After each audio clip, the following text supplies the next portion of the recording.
Bonsoir à toutes et à tous, merci d'être présents. Donc, Alexis Parmentier, je suis professeur de sciences économiques et responsable de la licence 2 économie-gestion, coordinateur également de la licence économie-gestion. Alors ce soir, c'est la 6e conférence grand public que nous organisons, la 2e de l'année. La première de l'année a eu lieu il y a un mois avec un de tes co-auteurs, Hélène Rapoport. Donc nous accueillons ce soir Emmanuel Oriol qui va nous parler du travail des femmes. Alors Emmanuel est professeur d'économie à l'école d'économie de Toulouse, à Toulouse 1 Capitole, il me semble. Et puis Emmanuel est passé par plusieurs universités prestigieuses. Il a fait des passages au MIT, à Berkeley. Elle a publié dans des revues de premier rang, par exemple l'AER, UGE, voilà, dans des top revues. Elle est médaillée de bronze du CNRS, 2 fois lauréate de l'Institut universitaire de France. Et puis elle a présidé l'Association française de sciences économiques assez récemment, je crois que c'est 2022. Voilà, donc c'est une pointure internationale que nous recevons aujourd'hui. On est ravis que tu aies trouvé le temps de passer à l'Université de la Réunion, c'est un grand honneur pour moi. J'ai oublié de dire que tu étais également membre du Conseil d'analyse économique auprès du Premier ministre et que tu as publié très récemment une note qui concerne l'égalité hommes-femmes sur le marché du travail. Cette note, elle est disponible sur le site du CAE. Donc, je vous invite à aller la lire. J'imagine que tu nous en parleras. Quelques points techniques. On a une conférence qui dure à peu près 1h15 maximum. Et ensuite, on passera aux discussions à peu près 30 minutes. Donc, je remercie ici la DAMAN, tous ceux qui ont permis l'organisation de ce colloque, et en particulier la DAMAN. Et ça me fait penser au fait que vous êtes filmé. Hein, donc, si vous ne souhaitez pas être filmé, il faudra quitter la pièce. Donc, au début, on pourra vous voir que de dos, pas de problème. Au moment des questions, ce sera les visages pourront être filmés. Si vous ne voulez pas être filmé, il faudra quitter la pièce. Ok. Je remercie bien entendu la faculté de droit et d'économie, les services sécurité, etc., etc. Et puis, une personne que je remercie depuis 3 conférences en public maintenant, parce que c'est grâce à elle, et à lui en particulier, que nous pouvons organiser cette conférence. Donc c'est Nicolas Moreau, qui a fait venir Emmanuel dans le cadre de la formation qu'il dirige, qui est le CPES, le cycle pluridisciplinaire des études supérieures en économie et sciences pour l'ingénieur. Et c'est une conférence qui est également organisée, co-organisée, avec l'APSES. C'est la parole à son responsable, Ludovic Converra. Merci Alexis. Bonsoir à tous. Donc, Ludovic Converra, professeur de sciences économiques et sociales au lycée Médina à Fidji, pas très loin d'ici. Donc, je suis le représentant général de l'association des professeurs de sciences économiques et sociales. Alors, je vais renouveler aussi un petit peu les remerciements. Alors bien évidemment, je remercie Emmanuel d'avoir accepté l'invitation de Nicolas et d'animer ce soir cette conférence. Je vous remercie, vous, d'être présents ce soir. Et alors, je remercie Nicolas aussi, toujours, par son engagement et la qualité de l'intervenant qui nous permet d'avoir. Les services techniques, les services de l'université, ceux de la communication qui permettent d'avoir ce soir une conférence qui va se dérouler dans de très très bonnes conditions. Donc juste un petit mot, puisque c'est vrai que l'APSES organise là depuis un certain temps les conférences. Donc pour l'APSES, ces conférences, c'est vraiment l'occasion de jeter un pont entre le second degré et le supérieur. C'est aussi l'opportunité d'incarner avec un regard expert certaines thématiques qui sont présentes au sein du programme de sciences économiques et sociales au lycée. Et c'est aussi l'occasion de retrouver un petit peu cette démarche, notamment avec le sujet de ce soir, la démarche pluridisciplinaire qui caractérise les sciences économiques et sociales à la croisée des sciences économiques, évidemment, de la sociologie et de la science politique. Donc, je vais m'arrêter là. Je vais céder la parole à Emmanuel et je vous souhaite une très bonne conférence. Merci beaucoup. Merci infiniment. Ben, écoutez, c'est un grand honneur d'être là. C'est ma première visite à l'île de la Réunion et voilà, du fait d'être accueillie à l'université, forcément, ça sera un souvenir très spécial. Je tiens vraiment à remercier Nicolas. Je tiens à remercier aussi Alexis pour sa gentillesse et son accueil. Et puis, bien sûr, l'association, on dit Abscess, donc pour cette opportunité de parler de ce travail. C'est toujours un privilège de partager ses idées. Alors quand c'est avec un public choisi, c'est encore mieux, évidemment. C'est un privilège plus grand.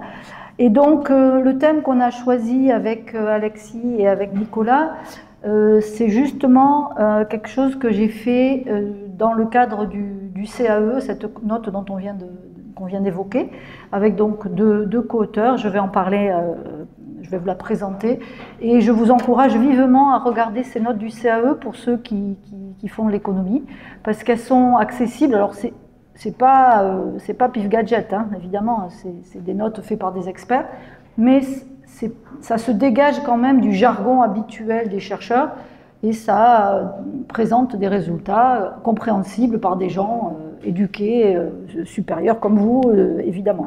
Je ne dis pas que tout le monde peut comprendre, mais l'objectif c'est quand même d'être une courroie de transmission entre la recherche et donc la politique publique.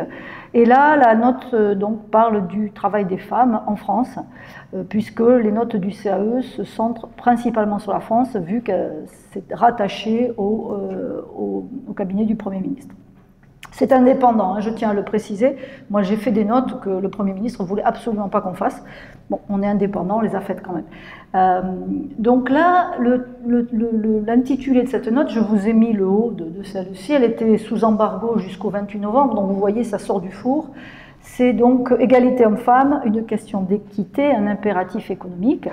Et donc, la motivation de ce travail, évidemment, c'est pour moi un peu un mystère. Alors, je ne sais pas ce que vous en pensez, mais moi, je suis d'une génération dont ma mère n'avait pas le baccalauréat, elle avait quitté l'école en 3e, et donc on avait l'impression que le problème de l'égalité homme-femme sur le marché du travail, c'était l'accès à l'enseignement supérieur, enfin au baccalauréat, puis à l'enseignement supérieur. Donc, on avait cette idée, en tout cas moi je l'avais, que mécaniquement, au fur et à mesure que les jeunes filles allaient à l'école, les inégalités salariales allaient se réduire. Alors c'est vrai dans une certaine mesure, comme je vais vous le montrer, mais en fait, il y a un problème derrière qui est beaucoup plus structurel, beaucoup plus pesant, et ça ne part pas mécaniquement. Donc il va falloir qu'on fasse quelque chose de spécial si on veut surmonter cette partition dans l'économie entre les hommes et les femmes. Donc il y a un double enjeu sur ça, c'est un enjeu d'équité, bien évidemment, entre les citoyens, tout simplement, d'égalité des chances, comme je vais essayer de vous le montrer. Et puis, donc ça c'est la partie vraiment équité, mais il y a aussi un aspect efficacité. Quand on fait de l'économie, évidemment, une des grandes questions, c'est être efficace, ne pas rester dans des situations qui sont sous-optimales. Et donc là, on a un problème, comme je vais essayer de vous le montrer, d'allocation des talents, et donc du coup de croissance et de dynamisme économique. Il y aura, bienvenue, il aurait échappé à personne qu'on avait des tensions sur le marché du travail jusqu'à très récemment, en tout cas c'était le cas dans l'Hexagone.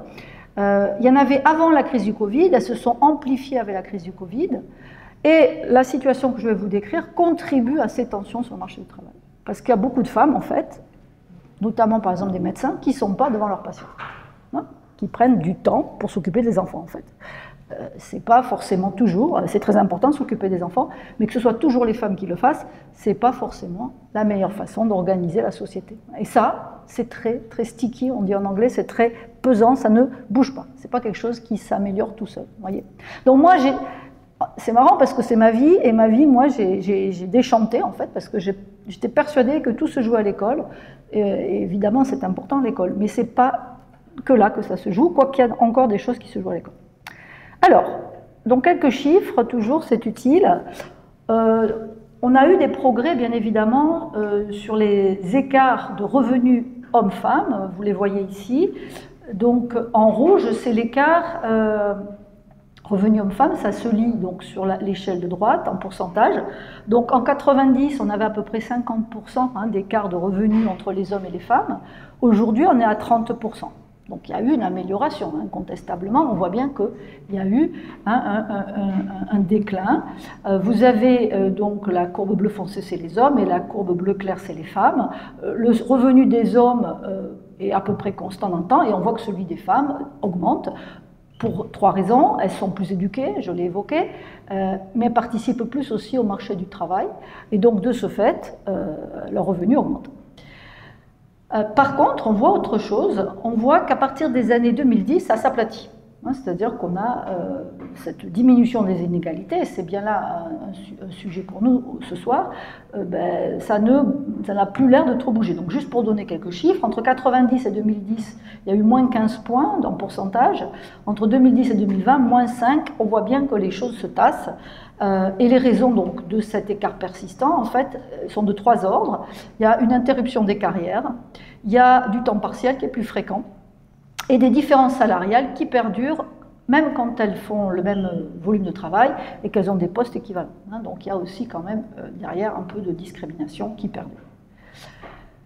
Donc ça, c'est une façon de voir les écarts de rémunération. On pourrait penser, cette courbe, vous comprenez tous, c'est une moyenne.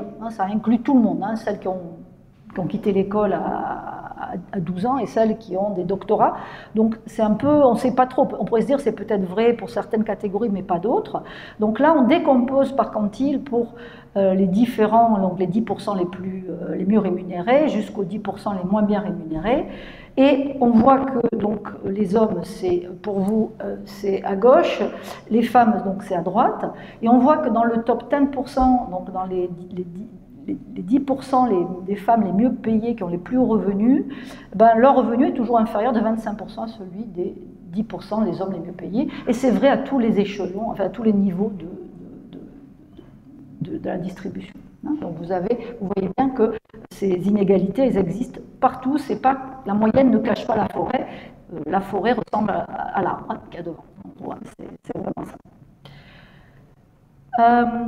Donc là, on voit que l'écart salarial entre les sexes par niveau d'éducation a tendance à s'instopper à partir donc, des années 2010, on le voit, quel que soit le niveau d'éducation, de nouveau, que ce soit des diplômes donc brevets ou inférieurs. Donc ça, c'est la courbe qui est tout en haut en continu, donc c'est cette courbe-là.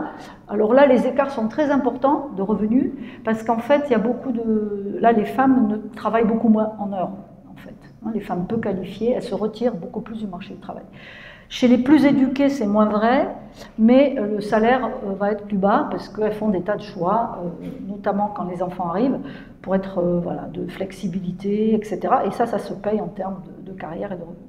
Mais quelle que soit la catégorie que vous regardez, vous voyez qu'il y a un aplatissement, donc il n'y a plus rien qui se passe ou pas grand-chose à partir de 2010. Donc il n'y a rien de mécanique dans l'évolution des inégalités salariales et de revenus entre les hommes et les femmes. Donc on peut décomposer ces inégalités de revenus. Donc je dis bien revenus parce que j'inclus dedans aussi des femmes qui ne travaillent pas par choix, ou pas des fois par choix, mais donc il y a la non-participation qui en fait partie. Et donc vous voyez que pour la France, c'est la flèche rouge là, il y a plusieurs pays là que vous voyez, donc là c'est la France. En bleu, c'est des inégalités, donc il y a 30% à expliquer. En gros, sur ces 30%, il y a un tiers qui vient de la non-participation, il y a un tiers qui vient du fait qu'elles travaillent moins en nombre d'heures par rapport aux hommes, et un tiers qui vient du fait que le salaire est plus bas. Donc c'est une conjonction de 3 choses qui fait que le revenu des femmes est plus bas que celui des hommes de 30%. C'est quand même beaucoup, 30%. Ça va, c'est clair pour tout le monde? Ouais. Vous pouvez m'interrompre, je ne mords pas en général. Je peux chanter à l'occasion, mais ça c'est... non, il vaut mieux pas. Il vaut mieux, on est spécialisé, c'est bien. Alors, la participation des femmes au marché du travail a tendance à stagner donc, depuis 2008, après une très longue période d'augmentation, comme vous pouvez le voir. Donc ça, c'est la participation des femmes entre 20 et 59 ans, donc entre 20 et 60 ans. On voit que dans les années 70, elles participaient pas trop, et puis au cours du temps, elles vont se mettre à participer de plus en plus, mais là encore, ça s'aplatit, ça devient assez plat depuis 2010. Pour les hommes, bon, là, il y a une croissance qui est relativement... donc c'est en milliers de femmes, hein, ça se lit. Donc ces deux courbes, elles se lisent en milliers de femmes et d'hommes, enfin milliers d'individus, et là, la courbe en pointillé, c'est en pourcentage. Donc aujourd'hui, elles sont à peu près 50% à participer voilà, dans la population active, donc la moitié, hein, c'est qui est très très bien déjà. Alors pourquoi c'est un enjeu économique? Donc j'évoquais, il y a un problème d'équité, évidemment, d'autant plus qu'on divorce, donc ça veut dire que si c'était des choix familiaux et qu'on reste dans la même famille, ça va, mais comme on divorce, c'est un problème parce que on peut faire des choix au départ avec les enfants et après bon, on renégocie. Et il y a une catégorie dans la famille qui va souffrir plus que l'autre parce qu'elle a fait des choix justement de sacrifier en partie sa carrière et donc se retrouve avec des revenus plus faibles. Donc là, il y a un enjeu aussi économique, alors d'efficacité et de croissance. Donc j'ai mis là les métiers en tension. Hein, donc j'évoquais ça en guise de propos liminaires. Il y a eu, avant la crise du Covid, donc ça c'était un peu le dividende des réformes Macron, hein, la politique de l'offre. Le chômage n'a jamais été aussi bas en France qu'aujourd'hui, il est à 7,5, hein, ce qui est quand même très très bas pour nous, puisque vraiment, depuis presque 50 ans, il était bien au-dessus. Mais du coup, ça a des conséquences, c'est que, ben oui, il est bas, donc du coup, les entreprises elles peinent un peu à recruter des gens dont elles ont besoin, notamment des gens qualifiés. Et là, je vous ai mis donc les différents métiers en tension. Vous voyez par exemple que les médecins, ça sera une surprise pour personne, les infirmières, on en manque beaucoup. Il y a des régions en France qui sont des déserts médicaux, il n'y a pas de médecins. Et ça, c'est vraiment un problème pour la santé des Français, donc à la fois pour la qualité de vie, mais aussi pour l'économie, parce que ça veut dire que des maladies qui pourraient être soignées facilement ne vont pas l'être, et donc ça crée des coûts, ça crée des gens qu'on va retirer du marché du travail parce qu'ils sont en congé maladie, du coup, etc. etc. Donc il y a tout un tas d'inefficacités liées à ces tensions. Et la courbe du bas donc, vous montre... ça marche plus. Ah si. Donc cette courbe-là, ça vous montre les entreprises qui déclarent que c'est difficile de recruter. Et vous voyez, on est presque à 60%. Hein, donc c'est vraiment sérieux. Hein. Et il faut bien comprendre, alors je me suis beaucoup penchée sur cette question quand même, il faut bien comprendre que quand une entreprise ne trouve pas les salariés dont elle a besoin, elle va faire plusieurs choses. Elle va renoncer à des marchés. Donc elle va dire, ben, par exemple, j'ai une entreprise de maçonnerie et j'ai un chantier, ben, je ne le prends pas. Je ne le prends pas parce que je ne peux pas le faire. Voilà, je n'ai pas les salariés pour le faire. Donc ça veut dire de la croissance en moins. Hein, c'est l'activité qui n'est pas là. Bon, et quand on est économiste, on est payé pour savoir que ce qui est le contrefactuel, ce qui n'est pas à l'équilibre, ce qu'on ne voit pas, c'est tout aussi dommageable que des choses qu'on va voir se détruire sous nos yeux. Donc là, cette activité, elle n'est pas là, c'est de la croissance en moins, c'est des emplois en moins pour nos enfants, pour des taxes en moins, etc. La deuxième chose qu'elles vont faire, éventuellement, si elles peuvent, c'est délocaliser. Donc aller dans des endroits où il n'y a pas de problème de main-d'œuvre. Mais ça, pareil, hein, c'est pas très très bon pour notre pays. Hein. Donc tous ces ajustements, ils ont des coûts, même si c'est à court terme qu'il y a des tensions. Je prends un exemple très concret sur ces tensions. Aujourd'hui, la majorité des diplômés du supérieur, c'est des femmes. 60% des diplômés du supérieur dans les pays de l'OCDE, tous les pays de l'OCDE, la France y compris, c'est des femmes. Donc, la plus grande majorité de gens qui sont titulaires d'un master, c'est des femmes. C'est vrai en particulier chez les médecins. Donc la majorité des médecins aujourd'hui, qui sortent des universités de médecine, c'est des femmes. Plus de 60% sont des docteurs, c'est des femmes.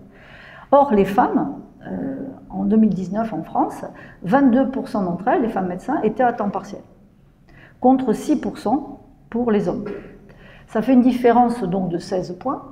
Si on ramène ça au nombre de médecins, au nombre de femmes dans la population des médecins, etc., il manque à peu près, c'est vraiment à la louche, mais 3500, 4000 médecins. Donc ça fait déjà ça en moins, juste parce qu'elles font du temps partiel pour s'occuper des enfants. C'est bien ça la logique. Donc vous voyez, le fait qu'il y a une... Et ça c'est un des trucs que les médecins n'ont pas pris en compte, la féminisation donc, de la profession, et le fait qu'on ne fait pas grand-chose pour leur permettre à la fois de travailler et de s'occuper de leurs enfants, du coup, et comme le partage entre les hommes et les femmes n'est pas équitable là-dessus, voilà, le résultat social, c'est des pénuries qui s'accentuent.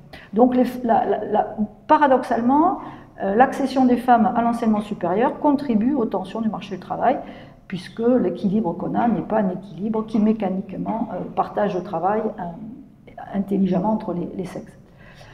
Après, il y a des enjeux économiques à long terme. Alors là, c'est beaucoup plus grave, parce que évidemment, on voit qu'il y a un lien entre ce qu'on appelle le talent gap, qui est positif dans tous les pays. Donc le talent gap, ça se mesure, c'est par exemple la capacité de gens qui travaillent à résoudre des problèmes de maths. Et bien, on voit que des problèmes de logique, et on voit que dans les pays où les femmes travaillent très peu, évidemment, elles sont sélectionnées positivement, très fortement. Donc celles qui travaillent, elles sont très productives. Mécaniquement, si on est dans un équilibre où il ne faut pas travailler quand on est une femme, c'est vraiment qu'on est très très compétente et très très forte qu'on va choisir de travailler. Et du coup, le talent gap, vous le voyez ici, il est corrélé, donc cette différence entre les résultats à des tests entre les hommes et les femmes, et en faveur des femmes, bien évidemment, puisqu'elles sont discriminées, enfin en tout cas, elles ne participent pas au marché du travail autant que les hommes, et celles qui participent, c'est les meilleures, et du coup, vous voyez qu'il y a une corrélation très forte entre cet indice, donc ce talent gap, et le pourcentage de femmes qui travaillent, en fait. Et donc, les femmes, ça veut dire, qui travaillent, sont plus positivement sélectionnées que les hommes, mais ça veut dire qu'à compétences égales, eh bien, les femmes restent à la maison, les hommes vont travailler. Ça veut dire qu'il y a du gâchis, parce qu'il y a des femmes qui devraient être au travail et des hommes qui devraient sans doute faire autre chose, si on partageait les choses selon des notions de productivité, vraiment. Donc il y a des Marie Curie, en gros, qui restent à la maison, et des chercheurs moins brillants qui vont travailler. C'est ça que ça nous dit, cette figure.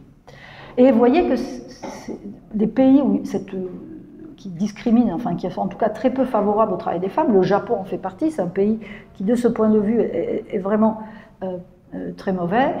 Évidemment, là aussi, on voit bien qu'il y a ce lien. Donc ça, c'est des coûts cachés, c'est des coûts hors équilibre qu'on ne voit pas, et en particulier les gens qui ne sont pas économistes, qui n'ont pas fait l'économie, donc qui ne savent pas qu'un équilibre, ce n'est pas tout l'univers des possibles, ils ne voient pas. Donc on va voir du travail, moi ça me frappe toujours, on m'interviewe toujours sur quand une usine ferme.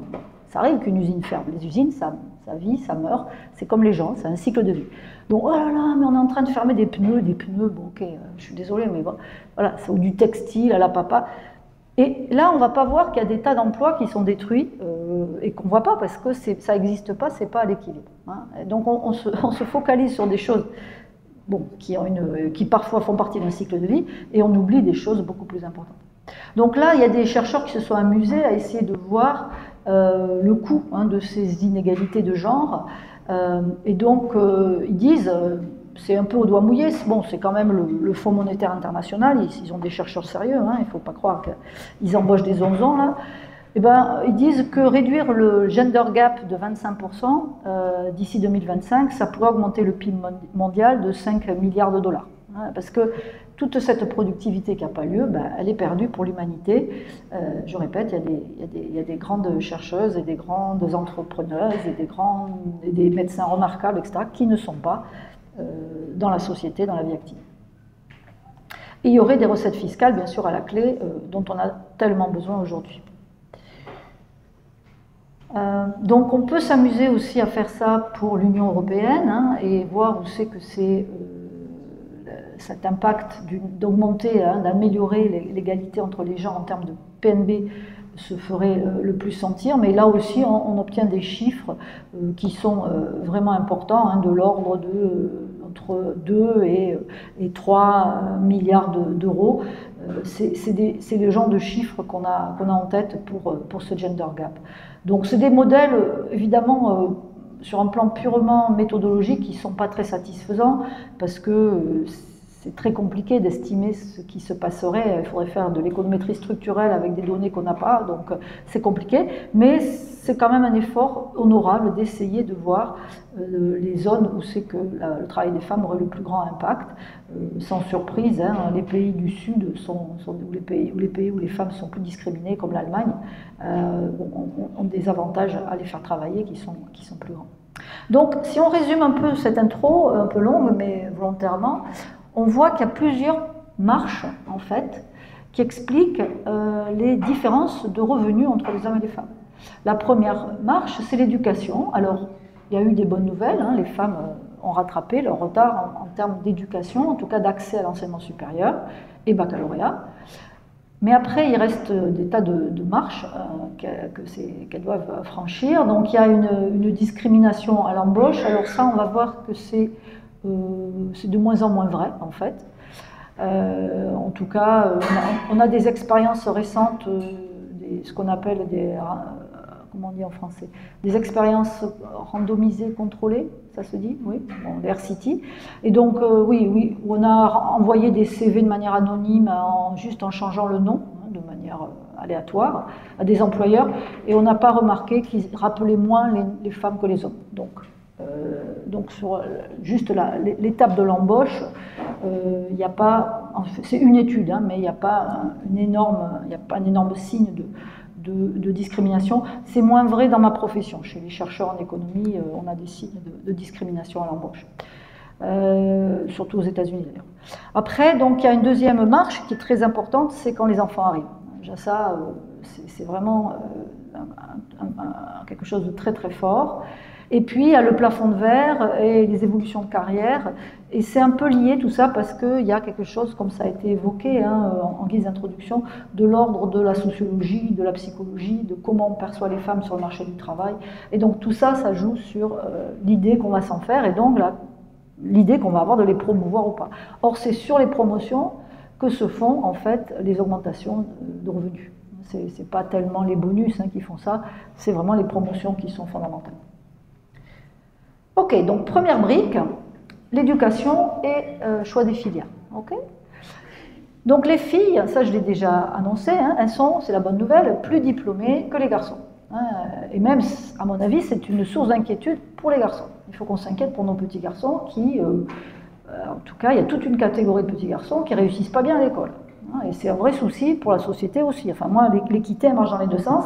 Je n'ai pas spécialement envie de voir ce genre de courbe, mais enfin, c'est comme ça. Donc là, vous avez les hommes, vous avez les femmes, et c'est la proportion donc, de diplômés niveau bac. Donc vous voyez que les femmes, et c'est un gap qui est très très important, hein, c'est 10%. Hein, donc, et ça fait longtemps que ça dure, ça date pas d'hier, à tel point qu'aujourd'hui, dans certaines professions, on voit une inversion. Par exemple, les médecins, on arrive à 50-50, alors que traditionnellement, il n'y avait que des hommes qui étaient médecins. D'ailleurs, si vous faites des traductions automatiques avec DeepL, ils vont traduire médecin par il, toujours. Or, statistiquement, aujourd'hui, ils devraient mettre elle, puisqu'il y en a plus qui sont des femmes que des hommes. Ça, c'est pour l'enseignement supérieur. D'accord, niveau licence ou supérieur. Donc jusque le temps, alors c'est normal qu'il y ait un effet de rattrapage, ça prend du temps, hein, que les gens qui ont le baccalauréat arrivent et passent leur diplôme. Mais donc en gros, on voit bien qu'à partir de 2005, les filles ont rattrapé les garçons et donc aujourd'hui, elles sont donc 60% à avoir un master et donc les garçons c'est 40%.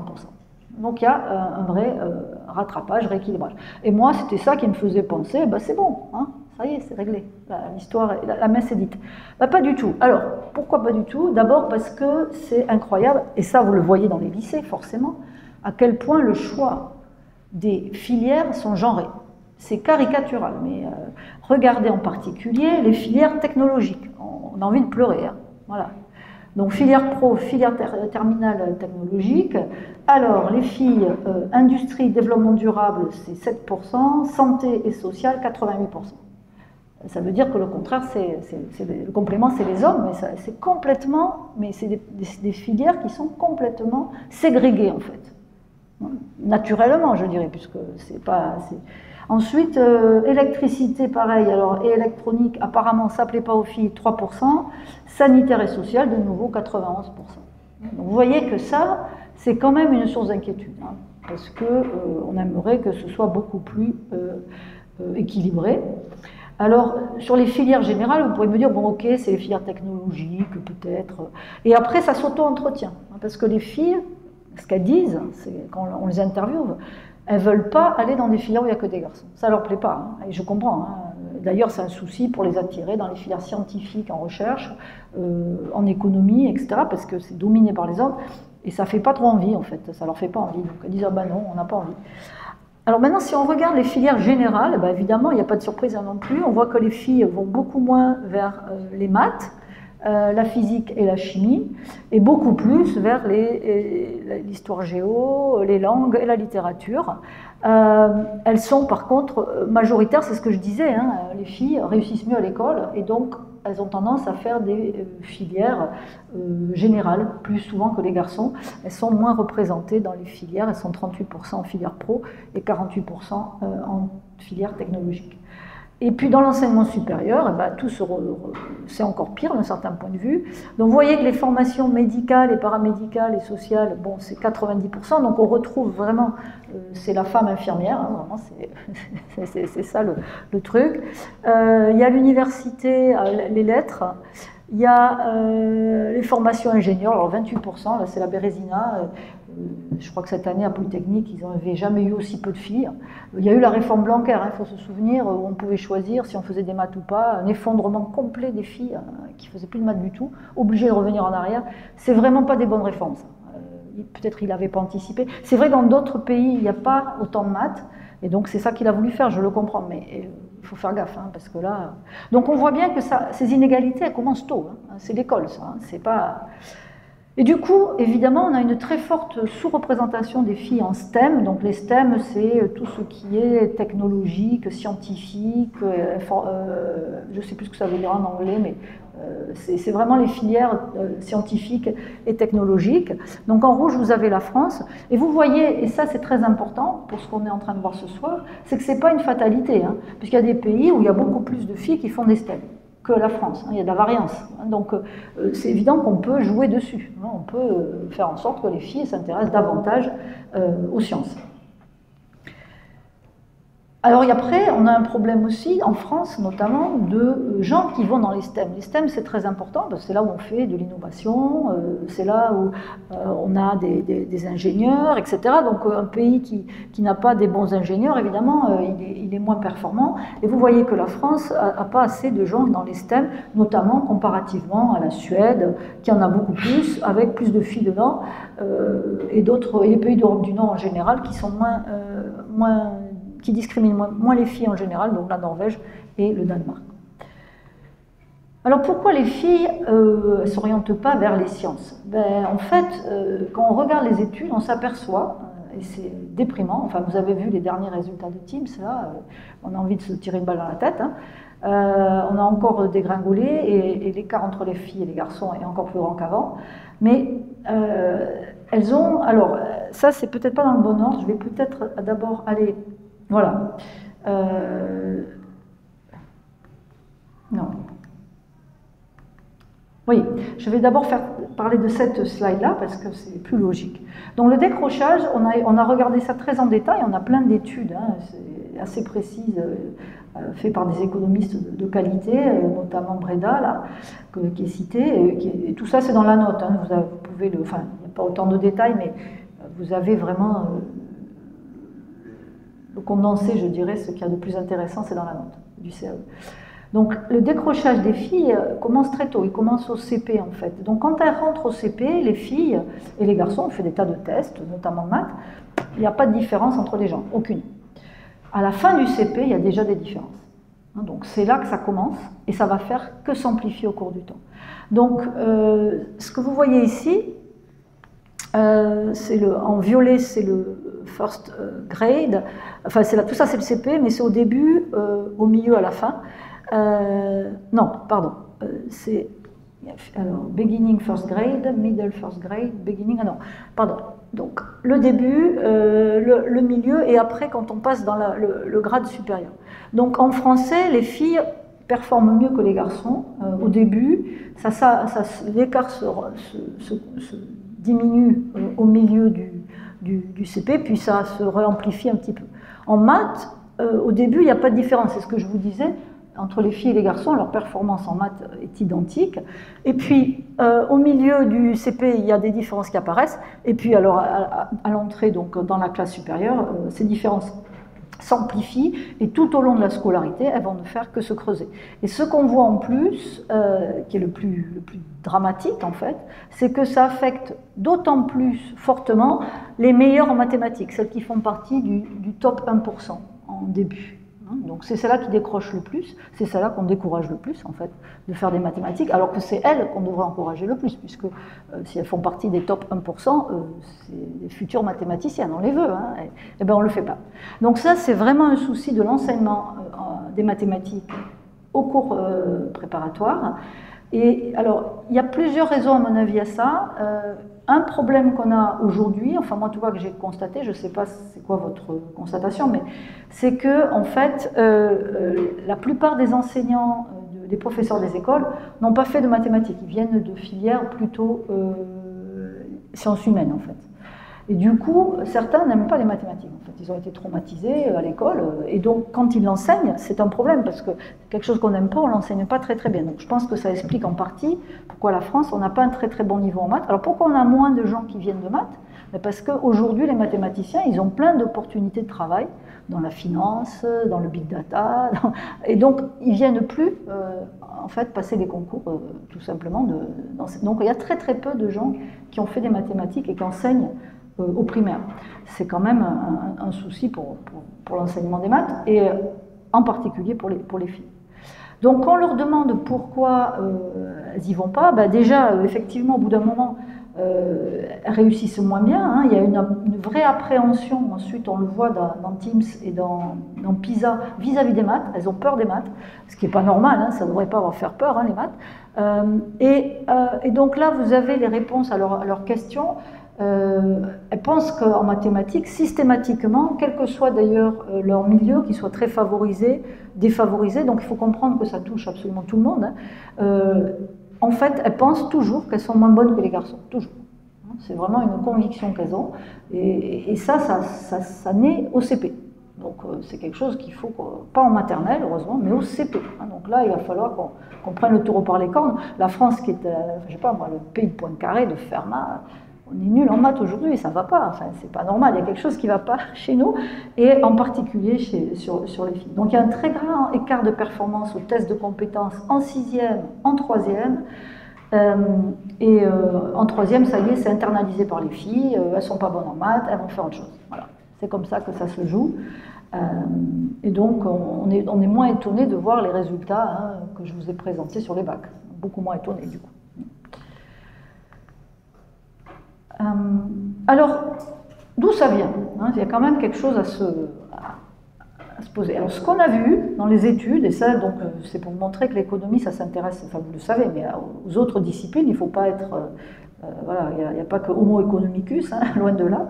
Et donc, il y a évidemment le rôle des enseignants est très important, et on a des RCT, donc toujours pareil, ces expériences contrôlées, randomisées contrôlées, donc vraiment, on fait un traitement, on a un contrôle et on compare la différence à la fin.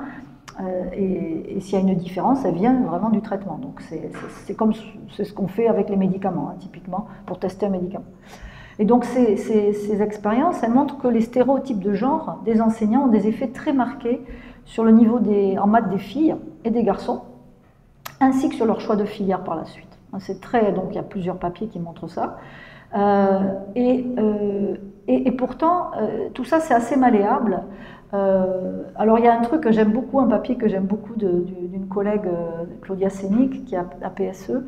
Et ils ont étudié les filles en Allemagne. Alors, l'Allemagne, c'est pas un pays très féministe. Hein, je ne vous cache pas que voilà, les 3 cas, c'est toujours là. Et donc, simplement, il y avait une différence entre l'Allemagne de l'Est et l'Allemagne de l'Ouest. Et l'Allemagne de l'Est, parce que c'était communiste, vraiment se battait pour l'égalité des gens. C'était vraiment un des mantras du communisme. Et donc, les femmes qui ont... Donc, ce qu'ils font, ils regardent des jeunes filles qui ont grandi en Allemagne de l'Est, des jeunes filles qui ont grandi en Allemagne de l'Ouest, et comparent... Bon, on peut pas, ça contrôle quand même pour le côté allemand. Bon, elles sont allemandes toutes, elles parlent la même langue, elles ont une culture d'origine commune, donc c'est vraiment pas mal leur truc. Et ce qu'elle montre, c'est que les filles de la RDA, de l'ex-RDA, sont nettement plus confiantes dans leurs aptitudes en sciences et font davantage preuve d'esprit de compétition que celles qui viennent de la RFA, où c'est présenté comme pas féminin d'être ambitieuse et d'aimer les maths. C'est pas féminin. Typiquement Angela Merkel. Alors Angela Merkel, elle a un doctorat en physique, elle vient de l'Est et visiblement elle n'était pas trop timide pour avoir de l'ambition puisqu'elle a dirigé le pays. Donc ça, je trouve que c'est intéressant, c'est le genre d'expérience naturelle. Alors pour les élèves qui sont là, on a donc les Randall Control Trial, donc ça c'est des expériences qu'on organise nous-mêmes, mais c'est très coûteux, c'est très cher parce qu'il faut faire un traitement, il faut avoir un groupe de contrôle, il faut suivre dans le temps si on veut apprendre quelque chose. Ça coûte une blinde. Esther Duflo me disait en développement, donc une expérience moyenne, c'est $1,5 million. Si on veut apprendre quelque chose, $1,5 million, il faut les avoir. Alors, il y a autre chose que moi je préfère, du coup, ça ne coûte pas grand-chose, il faut être malin juste, c'est les expériences naturelles. Donc David Card a eu le prix Nobel d'économie pour son travail sur les expériences naturelles. Il a utilisé, peut-être Hillel vous en a parlé quand il est venu, l'exode de Marielle à Cuba pour mesurer l'impact de l'immigration sur une zone économique, en l'occurrence la ville de Miami. Et ça, c'était une expérience naturelle, parce que tout d'un coup, il y a un choc, un traitement, mais qui n'était pas prévu, donc on ne peut pas dire que les gens avaient anticipé. Et on va voir l'effet du traitement sur la ville de Miami, on la compara à d'autres villes. C'est vraiment ça. Là, c'est pareil. On a un choc, c'est le partage de l'Allemagne au moment de la fin de la Seconde Guerre mondiale, et on va voir ce que ça donne. On n'aurait pas pu imaginer, enfin on pourrait imaginer une expérience comme ça, mais on ne pourrait pas la mettre en œuvre. Elle a eu lieu, on l'exploite. Vous voyez, c'est ça l'idée. Et donc c'est bien parce que ça nous donne des causalités. Les corrélations, c'est très facile à avoir, c'est plus dur d'avoir des causalités. On veut montrer que les filles, elles peuvent faire des maths, elles peuvent être ambitieuses, c'est pas un problème. Ça, c'est un exemple. Alors il y a un autre truc, donc Breda a beaucoup travaillé sur ces questions de genre. Il y a plusieurs papiers qu'on cite dans la note de cet auteur. Et là, ils ont fait un partenariat avec L'Oréal et ils ont envoyé dans les classes, au lycée, assez tard en fait, des scientifiques. Donc il y avait deux types de scientifiques. Il y avait des femmes qui étaient chercheurs et il y avait des femmes qui faisaient la recherche appliquée dans les laboratoires L'Oréal. L'Oréal, c'est une boîte où il y a énormément de femmes qui travaillent. En fait, c'est majoritairement des femmes qui travaillent à L'Oréal. Et du coup, les femmes qui travaillent, c'est intéressant le résultat. Bon, d'abord, ça a changé les aspirations des jeunes filles qui se sont dit, ah ben tiens, je veux peut-être faire une carrière scientifique, moi aussi. Donc ça a eu un impact assez fort sur leur choix d'études universitaires, donc un impact avec une intervention de 1 heure, ça vaut le coup. Et la deuxième chose, c'est que l'impact le plus fort était celui des jeunes femmes qui travaillaient chez L'Oréal parce qu'elles étaient heureuses, elles avaient l'air bien dans leur peau. Les chercheuses, comme moi, les vieilles biques qui disaient oh, c'est dur, il faut se battre, il y a les hommes, c'est dur, ils ne nous laissent pas passer tout ça. Alors, parler des difficultés, c'est pas ça qui donne envie à des jeunes filles de faire des sciences. Ce qui doit leur donner envie, c'est qu'elles vont être heureuses en faisant ces carrières-là. Donc ça, c'est intéressant parce qu'on a appris quelque chose de plus, d'avoir randomisé sur quel type d'intervention. On voit que des interventions positives, ça marche très bien. Donc pour résumer, les décrochages, donc les filles, certes, sont douées à l'école, alors je ne l'ai pas précisé, mais les filles, elles sont meilleures à l'école en tout. Elles ont plus de mentions aux examens, elles redoublent moins, enfin bref, tout est mieux, mais il y a ce problème de choix de filière qui est internalisé et qui commence très très très tôt, dès le CP, c'est vraiment au moment où on commence la scolarité qu'on dégoûte les filles de faire des maths. Les enseignants ont des stéréotypes, mais en fait, quand on leur montre qu'ils ont des stéréotypes, eh bien, ils sont tout à fait capables de les corriger, parce qu'il faut faire attention, c'est pas une bataille des sexes, c'est pas les hommes contre les femmes, c'est un problème social. Donc, c'est tout le monde qui a ses biais, tous les hommes et les femmes. Et donc, on doit tous se corriger. Il y a beaucoup d'enseignantes, enfin, la plupart des enseignants en primaire, c'est des femmes. Il faut pas penser que c'est des méchants hommes qui font des trucs aux femmes. C'est pas ça. C'est la société qui a quand même un équilibre qui va pas. Et donc, ça va limiter leur orientation vers des carrières scientifiques, et donc on perd des tas de filles brillantes qui vont pas aller à l'endroit où elles devraient aller. C'est particulièrement vrai sur les 1% les meilleurs, c'est dramatique de ce point de vue. On peut corriger certaines choses, notamment l'exposition à des modèles féminins positifs, ça permet de pas mal changer leur perception des carrières scientifiques, et du coup, elles veulent en faire. Alors pourquoi ça a un impact tout ça sur le revenu? Eh bien, il s'avère que les métiers qui sont scientifiques, donc ingénieurs, informaticiens, etc., etc., tous ces métiers-là, génie civil, sciences économistes aussi, donc tous ces métiers-là, ils sont mieux payés que les métiers donc plutôt sciences humaines. Et donc, vous avez une corrélation, c'est une corrélation, là pour le coup, c'est pas une causalité, très forte. Donc là, vous avez l'informatique, les maths, le génie civil, donc ça, c'est la proportion des filles qu'il y a dedans, et ça, c'est les salaires. Vous voyez, hein, donc, vous voyez bien qu'il y a une corrélation très forte entre la proportion de femmes et les salaires, puisque les filles se destinent à des métiers moins bien payés. Donc, c'est forcément mécaniquement. Et c'est vrai, d'ailleurs, c'est intéressant, je n'ai pas vu d'études là-dessus, mais je suis sûre, par exemple, qu'à Sciences Po Paris, quand je discute un peu avec des élèves et tout ça, je me aperçois que la plupart des garçons, ils se disent, tiens, je vais faire HEC et puis de la finance, et les filles, elles disent, ah, je vais travailler dans les ONG. Bon, voilà, c'est typiquement le genre de choix qui vont être faits. Donc, même au sein d'un même diplôme, on va se diriger vers des voies qui sont moins bien rémunérées. Et donc, si vous êtes en ressources humaines, vous allez être bien moins bien payé, même si vous êtes au COMEX, que si vous êtes gestionnaire de portefeuille, etc. Ça, c'est bien clair. Donc, ça a des conséquences. Je ne suis pas sûre que les jeunes filles en ont conscience. Pour moi, je pense que informer, ça fait partie aussi du rôle de cette note. Il faut que les gens savent les décisions qu'ils prennent, les conséquences qu'elles ont. Et elles en ont. Donc ça, c'est la première brique des inégalités de genre. Alors, quelles sont les recommandations qu'on fait? On fait toujours des recommandations au CAE pour essayer de changer les choses. Le but, c'est d'améliorer, évidemment, les politiques publiques que nous avons.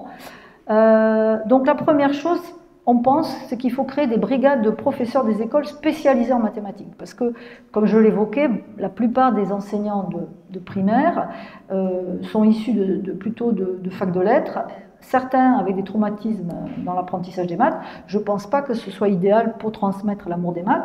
Et en plus, il y a beaucoup de biais sur qui est-ce qui est bon, qu'est-ce qui n'est pas bon. Donc le fait que les petites filles sont moins douées que les garçons, c'est quelque chose que certains professeurs ont en tête, ce qui n'est pas le cas. Ils n'ont pas la bosse des maths. Ça ne veut rien dire, je vous rassure. Et donc, nous, on pense qu'il vaut mieux créer des brigades spécialisées, quitte à payer mieux ces enseignants-là pour attirer des mathématiciens dans l'enseignement bien sûr primaire, et les former pour qu'ils enseignent les maths de la même façon aux filles et aux garçons. Et ça, c'est possible, c'est des formations.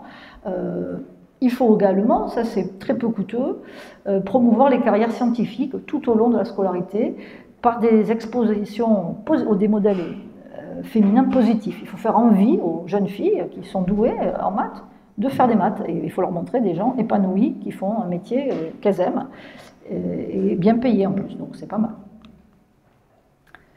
Alors, bon, ça c'était c'est déjà pas joyeux, mais arrivent les enfants. Alors là les Athéniens s'atteignirent, puisque c'est là la plus grosse brique des inégalités que subissent en fait les hommes et les femmes, que subissent les femmes dans leur revenus, sur leur cycle de vie. Alors, c'est quoi ce graphique? Donc ce graphique, ça montre on compare le salaire, la trajectoire des salaires avant les enfants, donc 0 c'est l'arrivée des enfants, pour les hommes et les femmes. Donc évidemment, avant les enfants, il ne se passe pas grand-chose.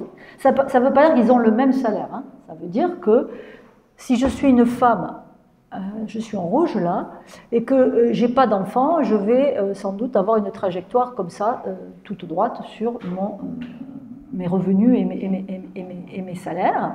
Enfin, c'est mes revenus du travail plutôt, c'est pas le salaire, c'est le revenu du travail. Par contre, dès que j'ai un enfant, on voit bien que, c'est la courbe rouge, les femmes passent sur une trajectoire qui est, en termes de revenus du travail, beaucoup plus basse. Elles perdent en fait 38% du revenu du travail par rapport à une situation où elles n'auraient pas eu d'enfant. Donc si elles n'avaient pas eu d'enfant, elles auraient un revenu qui est 38% plus élevé. Et les hommes, comme vous pouvez le constater, le fait d'avoir un enfant, ça ne change absolument rien sur la trajectoire de leur revenu du travail. Ils ont exactement les mêmes. Donc la pénalité parentale, elle existe, mais elle n'existe que, ce qui est étonnant vu les évolutions de la société, mais elle n'existe que pour les femmes. Elle n'existe pas, en fait, on ne la trouve pas dans les données pour les hommes. Et donc, elles perdent 38% dans les 10 premières années suivant la naissance du premier enfant de leur revenu. Le point de comparaison, ce serait la même femme, mais qui n'a pas eu d'enfant. Voilà. Vous devez penser, une femme qui n'a pas d'enfant, une femme qui a un enfant, et bien, exactement pareil, même diplôme, même cerveau, deux jumelles, même travail, et bien, celle qui a un enfant, elle perd 38% de son revenu par rapport à celle qui n'en a pas. C'est comme ça qu'on doit comprendre ce graphique. Comment ça s'explique? Il y a 3 leviers. Il y a la moindre participation au marché du travail, en particulier chez les femmes pas qualifiées. C'est là-dessus, je vous l'avais montré, les gaps de revenus entre hommes et femmes étaient très importants, mais parce qu'elles se retirent du marché du travail et elles préfèrent garder les enfants à la maison que donc d'avoir le SMIC, et donc elles abandonnent complètement, là pour le coup, leur revenu de travail. Pour les femmes plus qualifiées, c'est un peu différent. Elles vont baisser par exemple le nombre d'heures travaillées. Elles vont souvent choisir un travail, par exemple, qui est plus flexible, qui est moins exigeant, parce qu'en termes d'implication, comme ça, si l'enfant est malade, s'il y a un problème à l'école, elles peuvent aller le chercher. Un travail qui est près du lieu de vie ou près de l'école, etc. Donc il y a des tas de choix qu'elles font à un moment crucial de la carrière, qui fait que, dans le long terme, leur carrière va être effectivement bien moins rémunératrice que celle de leur conjoint. Et donc, quand on regarde les écarts, et c'est pour ça que c'est un peu un problème, c'est pour ça que ça ne va pas s'arranger tout seul, ça. Si on ne fait rien, ça va rester comme ça. Je ne vois pas trop d'espoir. Donc ça, c'est les inégalités que je vous ai montrées de revenus au départ. C'est la courbe qui va de 50% en 90 à 30% en 2020. D'accord ? Et on peut la décomposer en trois choses. Il y a les différences qui sont non directement liées aux enfants et à l'éducation.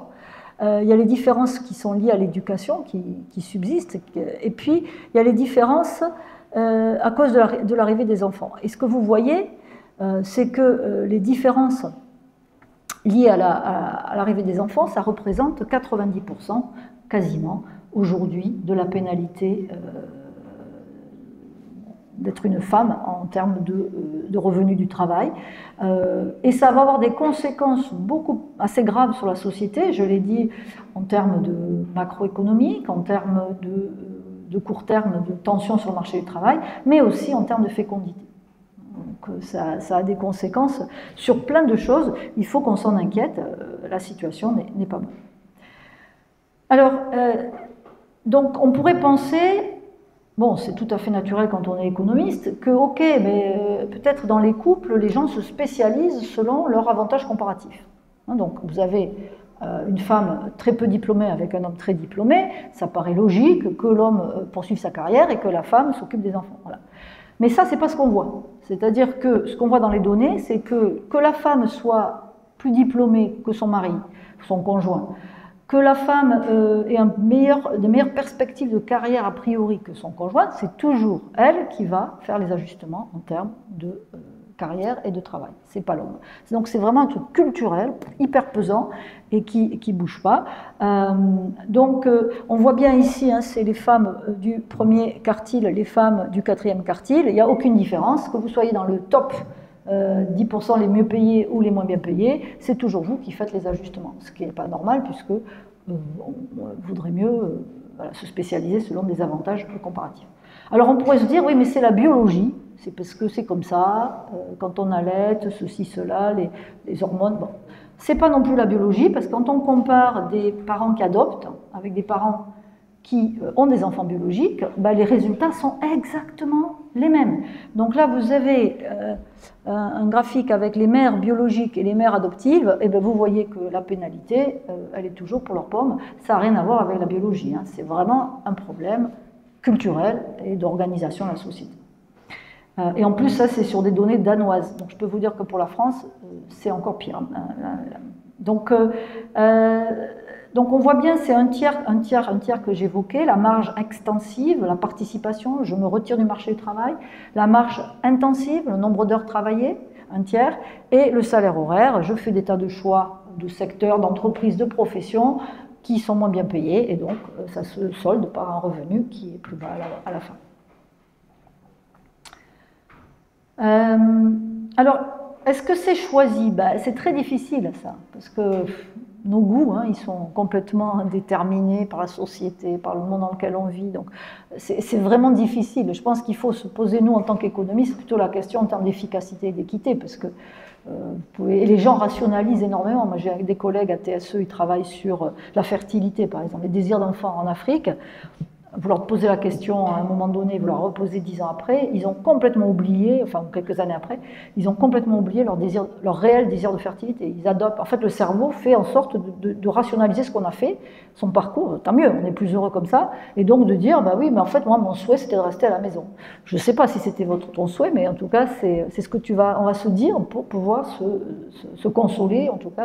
Alors ce qu'on peut regarder par contre, c'est la consommation de prescription d'antidépresseurs. Ça c'est hard, hein, c'est pas si on en prend, c'est que ça va pas en général. Et donc là, vous voyez que quand l'enfant arrive, on voit bien que les femmes, dans le temps, hein, elles se mettent à prendre beaucoup plus d'antidépresseurs que leurs conjoints. Donc c'est des event studies. Par contre, quand on leur demande si elles sont heureuses, elles disent que tout va bien. Évidemment, on ne va pas dire qu'un enfant c'est trop dur et que ça nous rend dépressive. Hein, c'est compliqué ça c'est culpabilisant de dire ça, donc on ne va pas le dire. Mais donc il y a quand même cette charge mentale et ce travail dur qu'elles doivent vivre et tous les stress que ça représente. Et c'est encore le Danemark, hein, donc c'est des pays où il y a beaucoup d'aide pour les familles. Hein, donc les pays où il y en a le moins, c'est encore pire. Alors les normes sociales, ça c'est très intéressant, donc on s'achemine vers ça, on voit bien qu'il y a un équilibre, et ces normes sociales, ce que je veux que vous voyez là-dessus, c'est que ça varie énormément d'un pays à l'autre. Donc c'est pas gravé dans le marbre, ça change les normes, hein. C'est quelque chose qu'on peut faire évoluer. Moi, ma mère, elle n'avait pas le droit d'aller au cinéma toute seule avant la veille de son mariage, voilà, c'était ça les normes sociales. Aujourd'hui, si je dis ça à ma fille, voilà, elle me pend, je sais pas, m'arrache les yeux, bon voilà. Mais maman, casse-toi, voilà. Les normes évoluent et c'est bien. Donc là, on voit bien, c'est quelque chose qui rend un peu optimiste, que les réponses à une question sur justement, c'est quoi la question? C'est quand la mère travaille pour un salaire, les enfants en souffrent. Alors, qui c'est qui est d'accord avec ça? On demande aux gens ce qu'ils en pensent. Vous avez les hommes et les femmes qui répondent. Alors, les hommes le pensent plus que les femmes. Bon, c'est quand même un peu rassurant. En rouge, c'est la France. Mais il y a des pays où on ne le pense pas du tout. Et il y a des pays où on le pense beaucoup. Alors, l'Allemagne, par exemple, nos chers amis allemands, eux, ils pensent que quand une mère travaille pour un salaire, les enfants souffrent. Vous avez le Japon aussi où on pense ça. Par contre, il y a des pays comme la Suède ou le Danemark, pas du tout. Ils sont très peu à penser ça. Donc on voit bien que ça, c'est un équilibre dans la société et que c'est tout à fait malléable. La France, c'est pas si bien que ça. Vous voyez, on est un peu au milieu. Nous, on est moins progressiste qu'on pourrait penser l'être. Bon, on a eu le droit de vote très tard, on n'est pas un pays super progressiste. Mais la bonne nouvelle, c'est que ça peut aller de, donc même pas 0,05 à combien 60%. Vous voyez, il y a une variation énorme en fait de réponse à ces questions. C'est très variable d'un pays à l'autre. Très très variable. Et donc, évidemment, il y a une corrélation à la réponse à cette question avec la child penalty. Si on est dans un pays où on pense que c'est très mal d'être une mère et de travailler, mécaniquement, vous aurez moins de femmes qui vont travailler, vous vous sentez coupable. Moi, je l'ai vu, ça c'est une expérience naturelle si on veut. J'avais une ancienne étudiante à Toulouse qui était allemande, qui a eu des enfants et qui est partie s'installer en Allemagne après coup.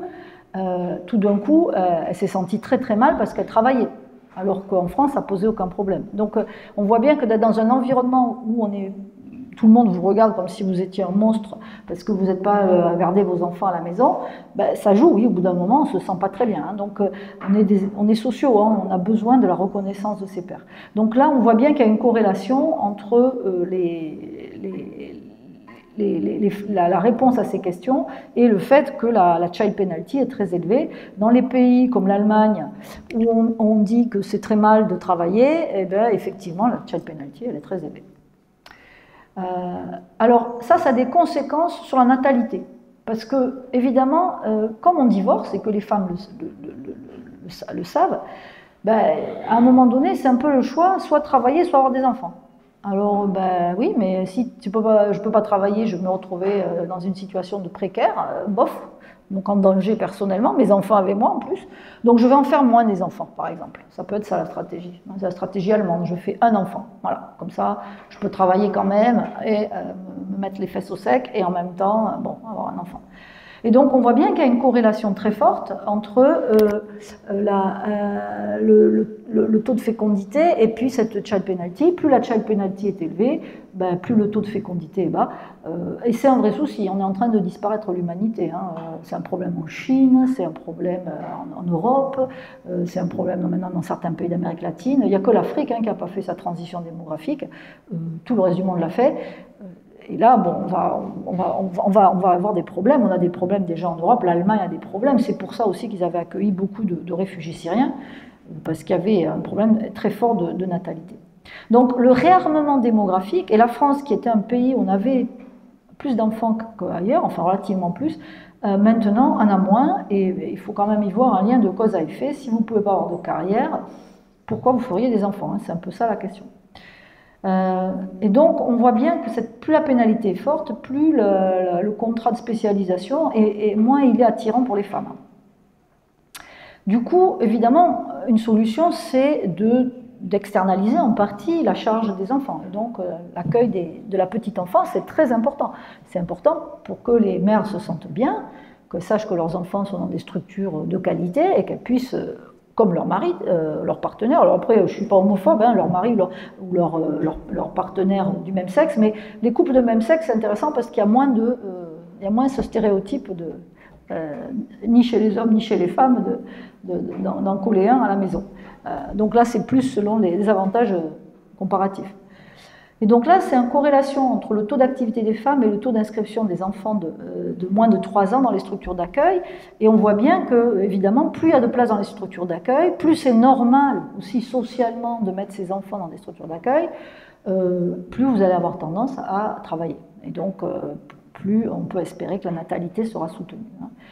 Et donc, on retrouve toujours ces pays très vertueux, qui sont les pays d'Europe du Nord, où on trouve normal de faire garder les enfants, on trouve normal que les femmes travaillent, etc.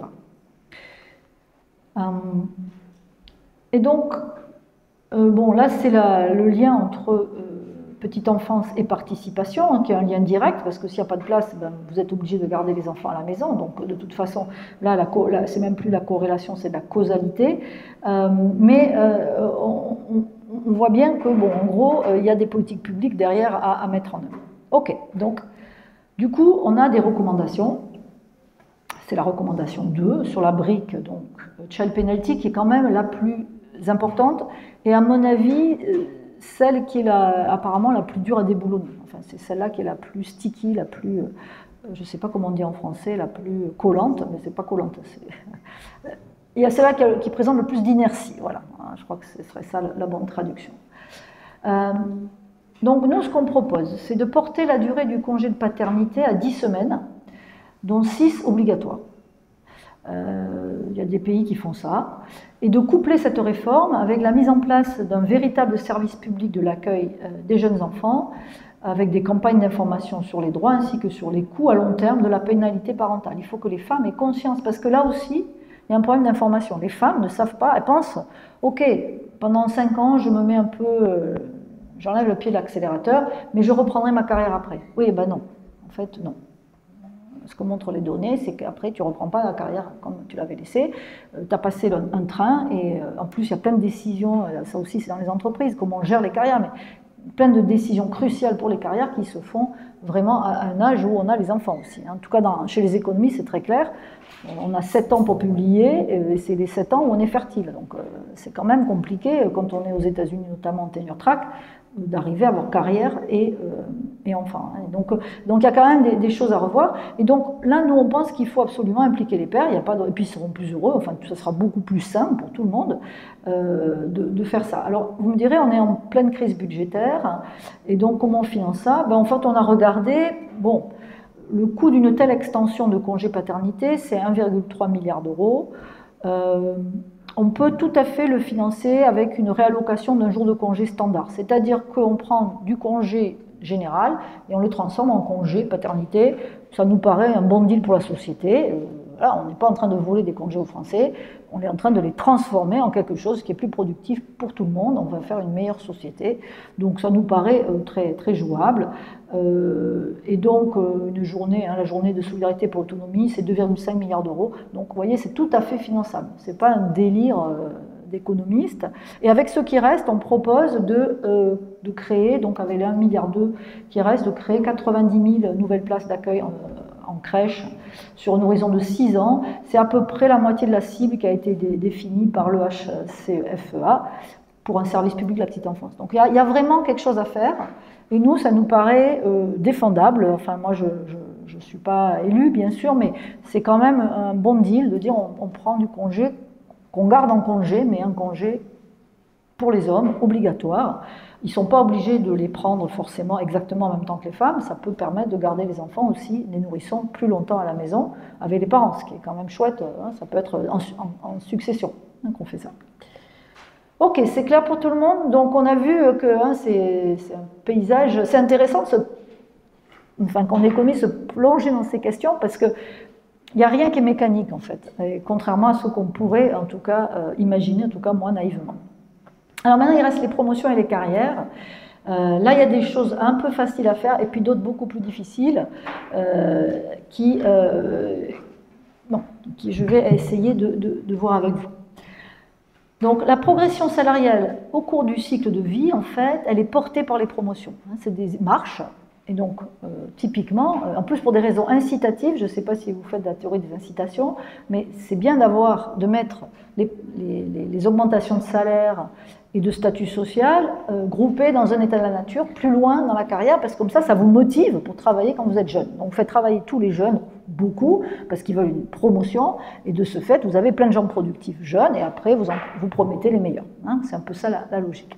Donc, pour des raisons incitatives, c'est normal d'avoir des structures en promotion, il y a toute une littérature en économie là-dessus, qui étudie les promotions, mais c'est des trucs discontinus, vous voyez, c'est pas quelque chose de continu. Et donc, on voit bien que la décomposition du gap, des inégalités salariales, il y a une grosse partie quand on est en activité qui vient du gap des promotions en fait. C'est-à-dire que les filles vont en avoir beaucoup moins que les hommes et ça va être une source donc dans la durée d'inégalités entre les genres. Une autre chose qui est, elle, beaucoup plus facile à corriger. Alors on sait que les femmes, donc elles sont moins bien payées que les hommes, on l'a vu ça, hein, je vous ai montré, enfin en tout cas il y a des corrélations dans ce sens, mais on ne sait pas trop, enfin il y avait une étude par exemple à la Banque mondiale qui avait regardé les salaires, et vous négociez un peu votre salaire à la Banque mondiale, et donc les mieux payés c'était des hommes blancs, et les moins bien payés c'était des femmes noires. C'était ça, et vous aviez donc les hommes blancs, les hommes asiatiques, les hommes mexicains, etc. Ça descendait. Bon. Après, les femmes blanches étaient quelque part au milieu. Bon. Donc, alors, un des trucs que moi j'ai entendu, et que je veux bien croire, hein, parce que pourquoi pas, oui, mais les filles, elles n'aiment pas négocier leur salaire, elles ne se sentent pas à l'aise avec ces questions, etc. C'est pas leur truc. Bon, c'est pas vrai. Alors là, c'est des trucs, les dernières évidences empiriques. C'est pas qu'elles sont timides et qu'elles veulent pas qu'on les paye bien, c'est pas ça. C'est qu'en fait, elles n'ont aucune idée des salaires. C'est un problème d'asymétrie d'information. Et donc Nina Roussi, qui est une des co-autrices sur cette note, qui est professeure, enfin qui est assistante professeure junior au MIT, elle a eu ce poste grâce à ce papier qu'elle a fait, donc travailler sur ces questions, ça mène à des super boulots. Elle montre en fait que 100% des différences de salaire, elle regarde une plateforme pour des femmes très qualifiées qui sont des ingénieurs en informatique, et elle montre il y a une différence de salaire à l'embauche entre les hommes et les femmes. L'explication traditionnelle, c'est les femmes n'osent pas demander. Elle, ce qu'elle a découvert, c'est qu'elles ne savent pas. Et donc, quand on leur donne l'information sur les fourchettes de salaire, elles demandent les mêmes que les hommes. Hein, bien sûr, elles ne sont pas idiotes, hein, elles demandent les mêmes. Et donc ça donne une politique, enfin une recommandation très claire, c'est qu'il faut de la transparence sur les salaires à l'embauche, ou en tout cas sur les fourchettes au moins, qu'on sache à peu près où se situer quand on est une femme. Donc ça c'est en l'absence d'informations sur les salaires, hein, les femmes expérimentées demandent moins. Donc c'est ce qu'on voit ici. Après 12 ans d'expérience, elles ont un gap en termes de demande qui est assez fort. Elles ne savent pas bien en fait ce à quoi elles peuvent prétendre. Hein. Et donc, quand on leur dit ce à quoi elles peuvent prétendre, ce gap disparaît, hein, il s'évapore. Il y a aussi toujours un peu de discrimination. Alors, on avait des études vraiment très, très convaincantes, mais qui datent un petit peu, qui ont une dizaine, quinzaine d'années. Donc je ne sais pas si elles sont toujours vraies, parce que la société, c'est très plastique, hein, ça bouge assez vite. Mais par exemple, on faisait passer des auditions en aveugle à des musiciens, donc derrière un rideau. Quand vous faites ça derrière un rideau, les meilleurs musiciens sont sélectionnés, qu'ils soient hommes ou femmes. Quand on faisait, donc c'est toujours pareil, c'est des RCT, c'est génial ça, ces trucs-là. Et quand on le fait sans rideau, les femmes sont discriminées. Voilà. Donc on trouvait qu'elles étaient moins bonnes en musique, hein, quand même, non, mais là c'était pas bien. Bon, voilà. J'ai un collègue, Daniel Chen, qui a travaillé, il a fait un superbe papier sur les juges aux États-Unis. Il y a beaucoup de jurisprudence, donc là c'est du machine learning, on peut analyser, ils produisent des milliards de pages, donc il y a beaucoup de textes, et du coup on peut voir par association s'ils ont des biais inconscients, parce que c'est des biais inconscients bien évidemment, et ils montrent donc que la jurisprudence faite par les femmes juges est moins suivie que la jurisprudence faite par les hommes juges, pas par la qualité de la jurisprudence, juste parce que c'est des femmes, et en particulier quand les autres juges sont des hommes avec des biais très forts. Donc il y a bien sûr quelque chose dans la société qui est assez, voilà, c'est la culture dans laquelle on est, on n'y peut rien. Et là, c'est des auteurs, donc avec Alessandra Roulet, qui est aussi membre du cercle. Je suis membre du cercle des économistes, elle en fait partie aussi. Et elle montre donc dans ce papier, elle montre qu'il y a aussi, au niveau de l'entreprise, hein, il y a toujours une part importante de discrimination quand on est dans les négociations. Il y a la limite inférieure et la limite supérieure, mais enfin dans les deux cas, c'est pas la partie verte, c'est la discrimination liée aux négociations. Elle disparaît pas, elle est là dans les deux cas. Et c'est publié en 2023, c'est sur des données 2019, donc c'était aujourd'hui, hein, c'était pas il y a 2000 ans. Donc un domaine qui a été très étudié, moi j'ai travaillé là-dessus, c'est les économistes. On n'est jamais mieux servi que par soi-même, hein, après tout, on peut s'étudier soi-même. Et donc mes collègues, alors notamment celles qui sont en poste aux États-Unis, c'est beaucoup plus misogyne les États-Unis que la France, par exemple. C'est quelque chose qu'on ne sait pas forcément, mais à la question justement, est-ce que vous pensez que c'est plus important pour une fille ou pour un garçon de faire des études supérieures, les Américains, ils sont 15% à penser que c'est plus important pour les garçons. Hein, donc c'est un pays, on le voit bien d'ailleurs, ils ont une représentation de la famille parfois qui est un peu caricaturale. Donc c'est un pays qui est assez misogyne, et du coup, les femmes économistes qui sont là-bas, elles souffrent pas mal. Alors il y a ce papier que j'adore de Pascaline Dupas et ses co-auteurs. Alors c'est que des filles, hein. Elles sont très très nombreuses sur ce papier. Pascaline Dupas, elle est prof à Princeton, si on peut penser qu'elle est nulle, bon c'est comme on veut, mais c'est vraiment une brillante économiste. Et là ce qu'ils ont fait, ils sont allés dans les conférences du NBER, c'est des conférences très... c'est l'élite des États-Unis qui va dans ces conférences, et aussi pendant les séminaires de recrutement, qui sont aussi des moments très importants dans la vie d'un chercheur. Donc vous faites la tournée des universités, vous présentez votre papier de marché et on va vous faire une offre à la fin ou pas. Donc il y a des vrais enjeux pour les chercheurs de faire ça, les jeunes chercheurs. Et ce qu'elles ont fait, ces filles, donc c'est pour ça qu'il y a beaucoup de co-auteurs, elles ont enregistré le nombre de questions qu'avait chaque participant et le sexe de ces participants.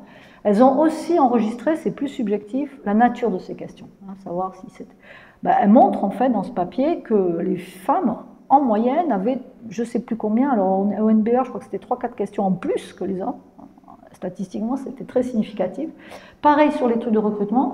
Et en plus, ces questions, très souvent, c'est des questions pour leur expliquer ce qu'elles devraient faire, ou bien hostiles, carrément. Ou leur dire que c'est pas robuste ce qu'elles font, etc. Donc ça, c'est des trucs objectifs, c'est le nombre de questions. Moi, j'ai vu des collègues, parfois, chercher sur Wikipédia, on a un spécialiste mondial d'une question, chercher sur Wikipédia des trucs pour vérifier ce que dit la conférencière. C'est quand même... Bon, je suis désolée, mais si on a un chercheur qui est une spécialiste mondiale, a priori, Wikipédia, c'est moins bien, mais bon, c'est comme ça. Alors après, on a des études qui montrent qu'elles sont tenues à des standards éditoriaux aussi plus élevés. Par exemple, ça c'est Engel, elle regarde le temps que les papiers passent dans les processus de référé anonymes, donc c'est comme ça qu'on est publié. C'est 6 mois de plus en moyenne dans les top 5. Elle regarde, elle fait du machine learning sur la clarté des abstracts, elle montre que les abstracts faits par des filles sont plus clairs, beaucoup plus clairs après le processus de référé que ceux faits par les hommes. Donc, et ça, et la durée et la clarté vient du fait qu'elles sont mises, on les soupçonne plus facilement d'être incompétentes que les hommes, et donc elles doivent faire leurs preuves plus, et du coup, ben, évidemment, elles publient moins. Ça a des conséquences sur les quantités d'articles qu'elles vont publier. Et alors, il y a des papiers, alors oui, ça c'est absolument incroyable, c'est Sarson. Elle a fait sa thèse, elle est où ici, ouais. C'est un papier qui était super, elle commence, c'était son Job Market Paper, elle dit ce papier est single author et vous allez voir pourquoi. Et donc elle a collecté tous les CV. L'avantage quand on est économiste, comme moi, c'est que notre output il est public. C'est mon CV, vous le prenez, vous voyez, mes publications, c'est pas caché, hein, il n'y a pas de... C'est voilà, un maçon, vous verriez toutes ces maisons, ben moi vous voyez tous mes articles. Donc, mes livres, mes articles, tout ça c'est public, c'est sur mon site web. Donc elle, ce qu'elle a fait, elle a collecté toute une génération de chercheurs américains, enfin qui ont fait leur thèse aux États-Unis, ils ne sont pas américains nationaux, mais ils ont fait leur thèse aux États-Unis. Elle suit leur carrière, elle suit où ils ont eu leur premier poste d'assistant prof, où c'est qu'ils ont, et s'ils ont eu la ténure ou pas, donc s'ils ont été titularisés ou pas. Hein, le marché, donc pour les chercheurs internationaux dans la compétition internationale, c'est vous êtes embauché sur un siège éjectable pendant, vous avez 7-8 ans pour faire vos preuves, donc publié dans des très bonnes revues et en quantité, et à l'issue de cette période-là, on évalue votre dossier, et soit vous êtes titularisé, soit vous êtes viré. C'est ça le marché, hein, et c'est comme ça que ça se passe aux États-Unis. Donc elle va suivre les gens, et ce qu'elle va montrer, c'est que quand les hommes ont des co-auteurs, qu'ils en aient 1, 2, 3, 4, c'est pas grave, ça compte autant pour la probabilité d'avoir la ténure, leur publication. Quand les femmes ont des co-auteurs, notamment des co-auteurs masculins, eh bien, plus elles ont de co-auteurs, moins ça compte pour la titularisation. Et moi, j'ai été dans des comités de ténure, et ce qu'on entend, c'est « oui, mais il y a un doute sur d'identification, qui a fait quoi dans le papier ?» Et l'hypothèse, c'est que, implicite, ou on ne le dit pas vraiment, mais c'est quand même là, c'est que la fille n'a pas fait. Elle a fait l'assistant de recherche, elle n'est pas moteur sur le projet de recherche, et du coup, il ne faut pas compter complètement cette publication à son crédit. Du coup, les filles qui réussissent bien, c'est des filles qui ont tendance à travailler moins en équipe que les autres, mais du coup, elles publient moins, parce que si vous travaillez moins en équipe, votre productivité est plus faible. Donc tout ça, quand même, ça biaise pas mal le statut des femmes en économie. Et on a aussi le fait que donc, les processus de recrutement sont biaisés. Donc il y a tout un tas de papiers dans cette littérature. Et là j'ai publié un article, alors c'est pas celui-là, c'est un article scientifique, c'est dans PNAS, c'est Proceedings of National Academy of Science, c'est une revue qui a un très grand impact factor, c'est comme Science ou Nature. Aux États-Unis, c'est vraiment une revue très importante. Et vous pouvez le lire, c'est en anglais, mais c'est pas technique non plus, c'est très descriptif en fait. Et ça mentionne toute cette littérature, s'il y a un intérêt pour la carrière des femmes en économie. Et ça compare la carrière des femmes en économie en Europe et aux États-Unis. Alors pour résumer, bon, les promotions, donc on a des écarts de progression salariale entre hommes et femmes qui sont principalement dus à des différences parce qu'elles n'ont pas les mêmes promotions. Alors on a des papiers récents, j'ai un de mes co-auteurs sur le papier de PNAS là, qui vient de finir un papier, il n'est pas publié mais c'est vraiment intéressant, où issu des carrières dans une banque de développement qui n'est pas la Banque mondiale, je pense une banque allemande, mais il ne peut pas dire le nom, donc bon, je ne sais pas qu'est-ce que c'est. Et donc il suit les carrières et il montre que en fait les femmes souvent on va leur confier des dossiers moins importants. Et ça, c'est très important parce que c'est ça qui permet de montrer votre visibilité quand vous êtes jeune et donc d'avoir après un dossier plus important et d'après d'avoir une promotion. Donc, à la base, on va avoir un peu de méfiance comme ça et ça fait qu'on n'a pas les meilleurs dossiers. Ben, si on n'a pas les meilleurs dossiers, on sera moins promu. Il n'y a pas forcément de discrimination à l'embauche. En tout cas, pas sur les RCT qu'on a vus récemment, mais ça dépend des professions. Je répète, chez les économistes, c'est pas très clair, hein, ça par contre. Et donc on a aussi des papiers qui montrent toutes les différences qu'il y a dans de manière assez bête, hein, dans la fréquence des interactions avec les supérieurs. Parce que vous allez parler de foot, vous allez partager quelque chose qui fait que vous allez interagir plus, pas sur le plan professionnel, mais ça crée un lien, et ce lien, on est une espèce sociale, ça va avoir une influence sur l'idée qu'on, ah ben tiens, on pourrait confier le dossier à machin, il est bien, voilà. Et ce machin, c'est rarement une femme, si c'est un homme qui prend la décision. Alors que Guido, lui, ce qu'il montre, c'est que le gap de promotion disparaît si le manager est une femme, hein, au départ. Parce que alors, les femmes ne sont pas avantagées, mais elles ne sont pas désavantagées quand c'est une femme qui est manager, vraisemblablement parce que toutes ces petites interactions, voilà, autour du football et de je ne sais pas quoi, voilà, ou bien la cigarette, ben ça disparaît en fait. Et donc, vous voyez, encore, on peut faire des RCT, alors là, c'est 2007, c'est assez récent, où on demande à des étudiants d'évaluer des CV de candidats fictifs du même sexe et qui ont la même qualification, mais qui vont être uniquement différenciés par leur statut parental. Donc ça, c'est pour voir la child penalty dans l'imaginaire collectif. Et ce qu'on voit dans cette étude, c'est que ceux qui évaluent ces dossiers, toujours, ils évaluent les CV des mères comme moins compétentes et moins engagées dans le travail rémunéré. Par contre, pour les pères, ils n'ont pas cette évaluation-là. Alors, c'est les mêmes CV exactement. Hein. C'est juste, on varie on peut faire varier ça, c'est artificiel, puisque c'est des faux CV de toute façon. Et donc, il y a finalement, la dernière chose, c'est les prétentions salariales. Les femmes ont soi-disant des prétentions salariales inférieures à celles des hommes à qualification égale. C'est en particulier vrai pour les très hauts revenus. Et donc les salaires pour les femmes, c'est ce que montrait Nina, hein, sont inférieurs de 8 à 10% par rapport à celui des hommes. Mais en fait, cet écart disparaît dès qu'elles sont informées.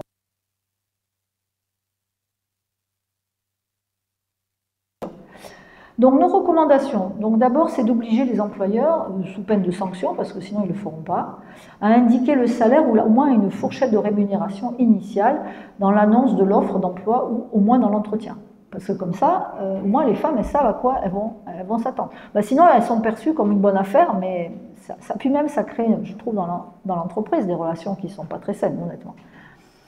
Et les expériences à l'étranger, puisque ces résultats ils sont valables aussi bien sûr à l'extérieur de la France, aux États-Unis, en Autriche et en Slovaquie, ont mis en lumière la pertinence d'une telle recommandation. Ça marche très bien, hein, ça permet de diminuer au moins au départ les écarts de revenus entre hommes et femmes.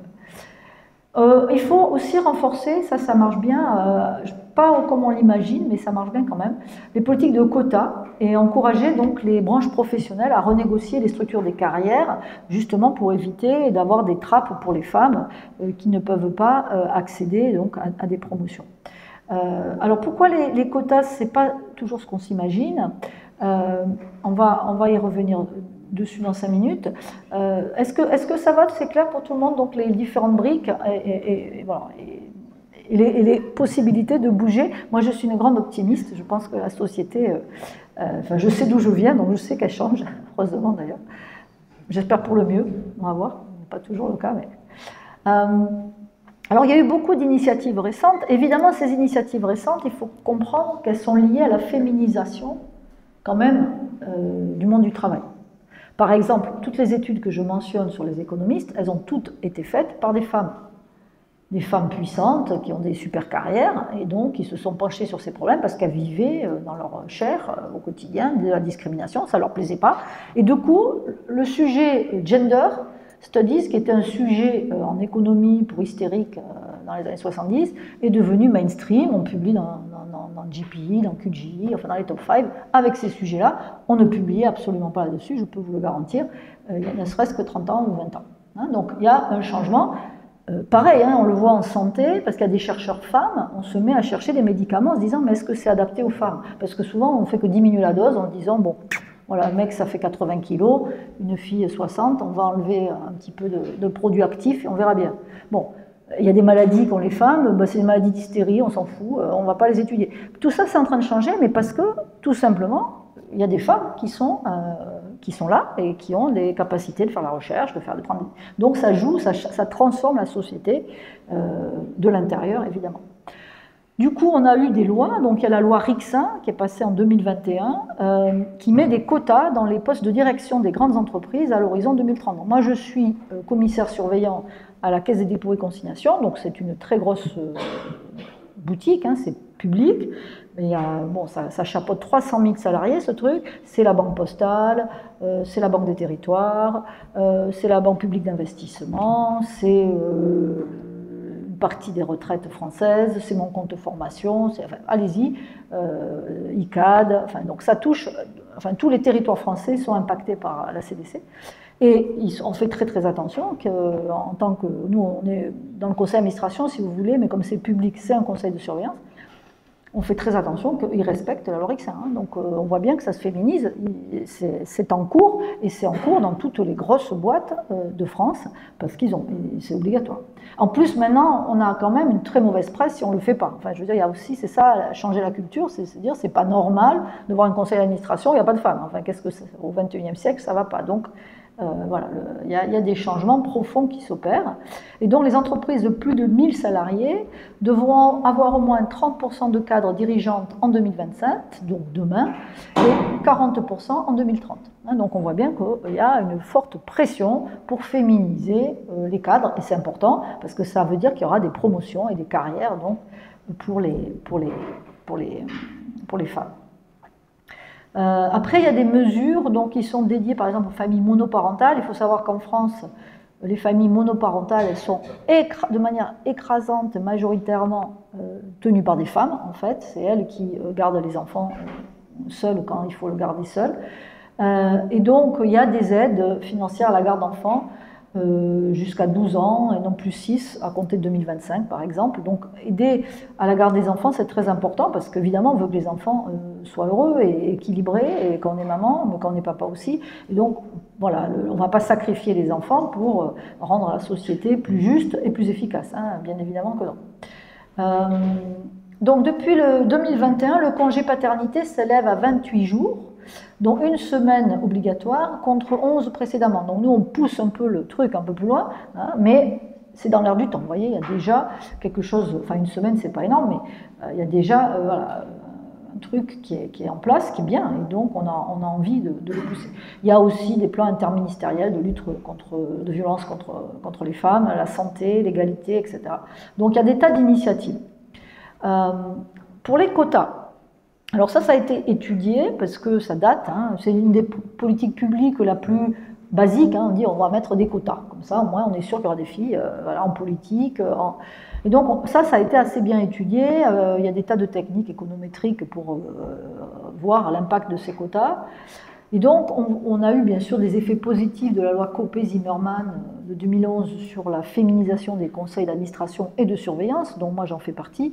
Le nôtre est absolument paritaire, il y a autant de femmes que d'hommes dans ce conseil de surveillance. C'est un héritage de ces réformes, hein, quand même, hein, ça vient de là. Hein. Et je peux vous assurer que ça marche très bien, donc c'est chouette à voir, tout le monde est plus heureux, je pense, dans ces conseils. Alors, ce qui est intéressant, c'est que donc c'est utile parce que, comme je l'ai expliqué, les rôles modèles, donc le fait de voir des femmes heureuses, qui ont des carrières, qui sont bien dans leur peau, etc. Oui, c'est la fin. Donc, le fait de voir ça donne envie, en fait. Ça permet à des jeunes filles de se projeter, tout simplement. Et donc, il faut faire envie. Il faut pas dire ça va être horrible, un parcours du combattant épouvantable, tu vas voir. Il faut sacrifier toute ton existence si tu veux y arriver. Bon, si on dit ça, forcément, on ne va pas attirer beaucoup de filles, ou de garçons d'ailleurs. Et donc, il n'y a pas eu, il y a un impact très important sur la capacité à se projeter, à se dire moi aussi je peux faire ça. Par contre, on ne voit pas tellement de changement dans la gestion de l'entreprise, en fait. Mais il n'y aura pas de raison, hein. Elles sont promues, elles ne sont pas là pour changer, révolutionner l'entreprise. Elles sont là pour que l'entreprise soit toujours productive. Et donc, elles ne font pas spécialement enfin, les femmes ne sont pas spécialement mieux payées, etc., quand elles arrivent. Donc ça, c'est le... Alors, pourquoi il y a besoin de loi Rixain? Parce que si on regarde les CA, les conseils d'administration, les présidents de ces conseils d'administration, donc CAC 40, il y en a 1 sur 40 qui est présidé par une femme en 2010. En 2022, donc 12 ans après, 2. Bon, on a doublé, vous allez me dire, c'est formidable. On ne peut que se réjouir de cette augmentation massive. Mais enfin bon, les COMEX, les CODIR qui président 0 sur 40, et en 2022, 1 sur 40. Donc c'est cette idée qu'on va mettre des femmes dans les comités, dans les CODIR, mais elles ne vont pas forcément se retrouver au poste de responsabilité. Hein. Il y a cette idée. Mais ça va venir. Moi, je pense que c'est quand même utile. Mais c'est bon, c'est pour vous montrer qu'il y a quand même un plafond de verre. Hein. C'est pas évident. C'est pas évident. Alors on a aussi étudié les quotas en politique, les lois sur la parité Jospin en 2001-2014 en France qui ont imposé 50% de femmes sur les listes donc aux élections municipales, mais là il n'y a pas toujours du pouvoir, donc c'est pas forcément un cadeau qu'on fait aux femmes. Hein. Quand vous êtes conseiller municipal dans une petite commune, franchement c'est plus du travail en plus que des perspectives en plus. Hein. Donc bon, voilà, c'est sur les grandes communes qu'il y a des enjeux, des vraies carrières, et là toujours pareil, en général les filles ne sont pas forcément aux bonnes places. Donc il y a aussi toute une littérature sur les quotas en entreprise, et donc c'est ça qui est important. Hein. Ce que je disais, c'est que mettre des femmes en haut de la hiérarchie des entreprises, c'est important pour faire évoluer les mentalités, pour donner envie et pour exploser le plafond de verre et dire aux jeunes femmes qui rentrent dans la boîte, c'est possible, tu peux le faire. Par contre, hein, ça n'a pas d'impact probant à court terme sur la réduction des inégalités salariales, dans la mesure où ces femmes nouvellement nommées, elles ne peuvent pas changer hein, la structure des salaires quand elles arrivent, c'est pas possible. Donc ça, c'est plus sticky, mais voilà, on pense qu'avec la transparence, on devrait pouvoir arriver à ça.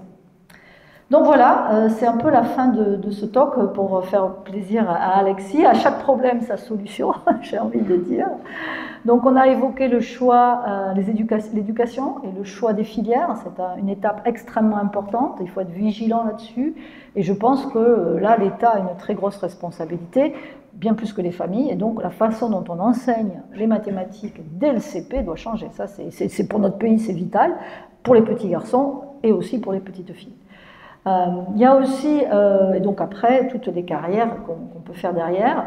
C'est important tout au long de la scolarité d'avoir des modèles féminins positifs, que ce soit à travers des films, à travers des conférences, etc., de montrer des femmes qui ont des carrières, qui n'ont pas l'air hystériques, qui ont l'air épanouies, qui ont quand même eu une famille, donc qui ont réussi à concilier ça et à être ambitieuses en même temps. Je crois que c'est important pour donner envie à ces petites filles qu'elles se libèrent.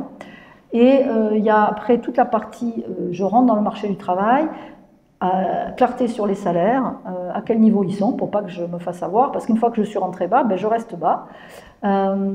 Continuer la politique des quotas, parce que ça c'est utile, ça permet d'avoir donc ces modèles et d'ouvrir des postes, donc des profils de carrière avec des promotions pour les femmes. Et la child penalty, à notre avis, la seule solution, c'est de réformer les congés parentaux. Si on ne fait pas ça, on ne va pas s'en sortir, on va rester coincé. Papa lit le journal, maman fait la vaisselle, ou je ne sais pas quoi. Enfin, moi, c'était ça mon livre de lecture quand j'étais petite. Voilà, je m'arrête là.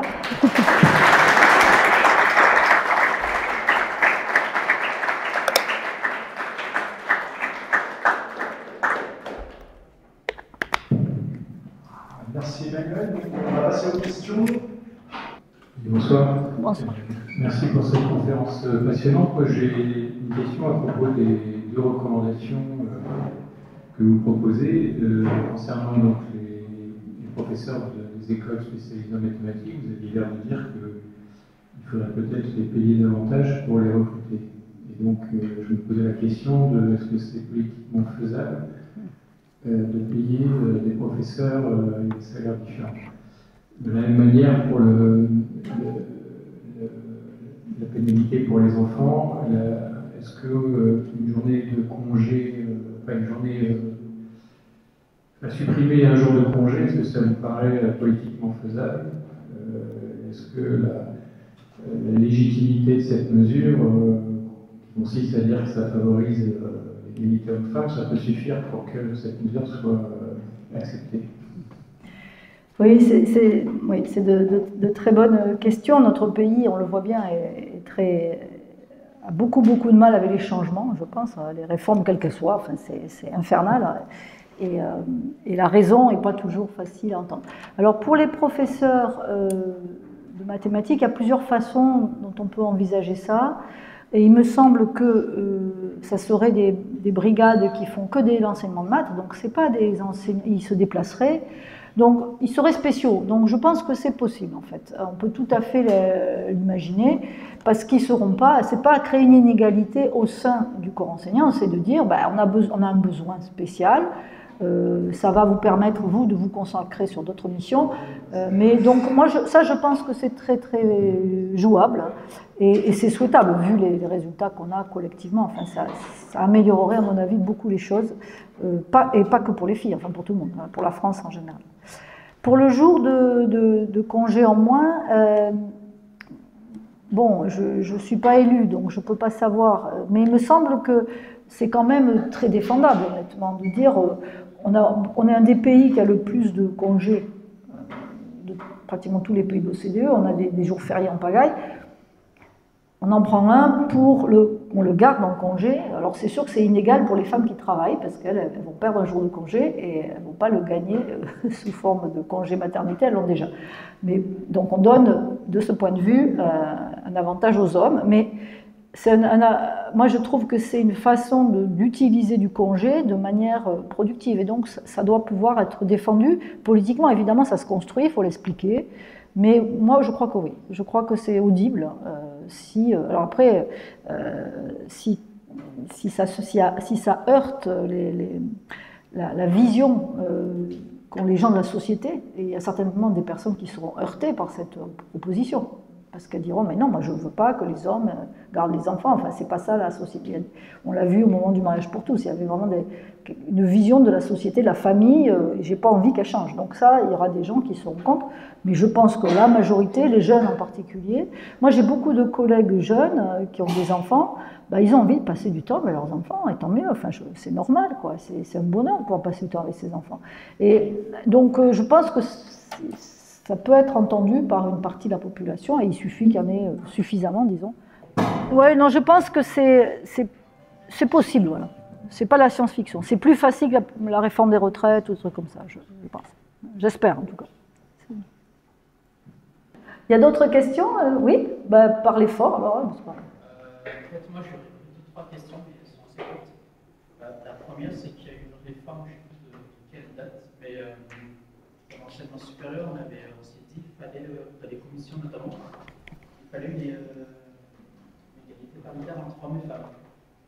Je pense que cette réforme a été poussée par le fait qu'on veut plus de femmes dans le monde de la recherche, notamment dans les prises de décision.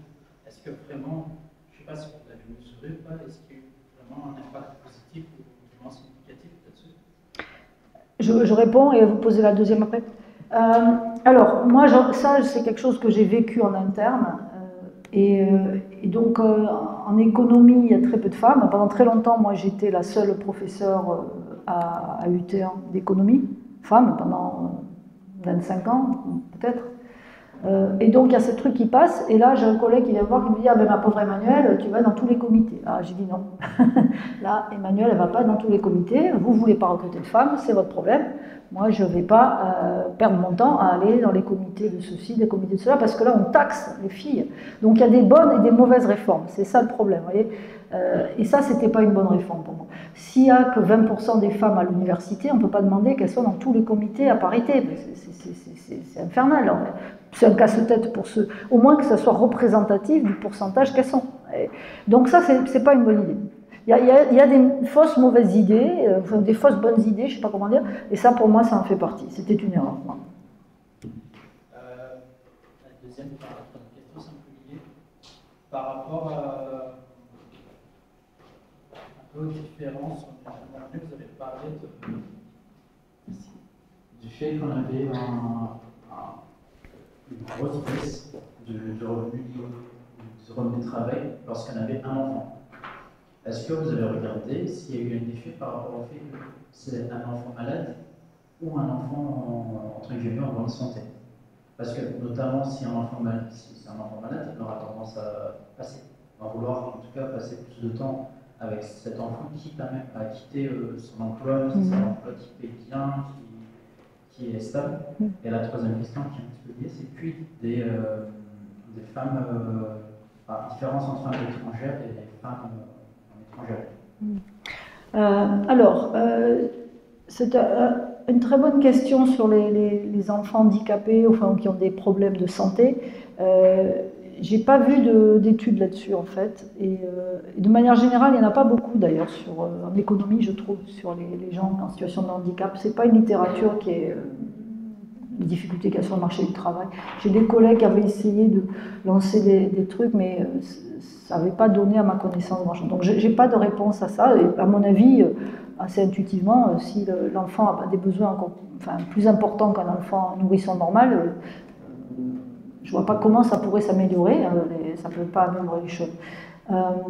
Après, sur les étrangères, pas étrangères, moi en France, c'est très corrélé à l'éducation, malheureusement. Donc, on a une immigration qui est peu qualifiée en France, puisqu'on n'a pas d'immigration. On a très peu. Ah, ça y est, ça s'éteint de nouveau.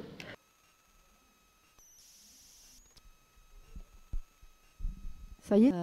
Et donc, comme notre immigration n'est pas très qualifiée, c'est très difficile. C'est pas le fait d'être étrangère forcément, mais si on n'est pas très qualifié, on a vu que souvent, ce qui se passe, puisqu'il y a aussi des allocations quand on garde les enfants, etc., il y a beaucoup de femmes peu qualifiées qui se retirent du marché du travail. Donc, on l'avait vu au début, quand j'ai présenté sur la ventilation des différences de gap de revenus entre différents niveaux d'éducation.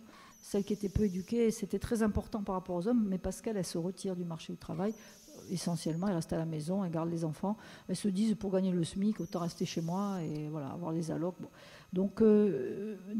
Mais j'ai pas étudié en détail le sort des femmes immigrées par rapport aux autochtones natifs françaises, par exemple. Ça, je ne sais pas. Donc, il y a certainement des études, mais on n'a pas mentionné ça dans le... On a regardé plutôt les niveaux d'éducation. Le salaire dans les professions, dans les sciences humaines, là où il y a plus de femmes, justement, plutôt que de proposer qu'elles aillent dans des milieux d'hommes, pourquoi cette solution? Oui, alors, le salaire des professeurs des écoles, c'est quelque chose que l'État contrôle. C'est public. Le salaire d'une DRH dans une grande boîte, c'est pas l'État qui contrôle ça. Donc, une solution planifiée qui consisterait à dire on va réguler tous les salaires, parce que c'est ce que vous suggérez en fait, bon, ça a peu de chances d'aboutir dans le monde tel qu'il est aujourd'hui. On a fait ça par exemple au temps du communisme, il y avait très peu d'inégalités salariales hommes-femmes, parce que les salaires étaient tous régulés et décidés au niveau centralisé. Mais les salaires, la plupart des salaires dans le monde de l'entreprise, c'est des forces d'offres et de demande. Et il s'avère qu'on manque d'ingénieurs. Vous avez vu, il y a très peu de gens qui vont en STEM. Donc l'offre et la demande fait que c'est des emplois qui sont très bien rémunérés parce qu'on a besoin de ces gens-là. On a eu aussi des innovations, par exemple l'intelligence artificielle, l'arrivée de données, de très grosses bases de données qu'il faut savoir traiter. Et pour ça, il faut être scientifique. Quelqu'un qui n'a pas fait des sciences ne peut pas le faire. Et ça, c'est des métiers qui payent très très bien en fait. Voilà.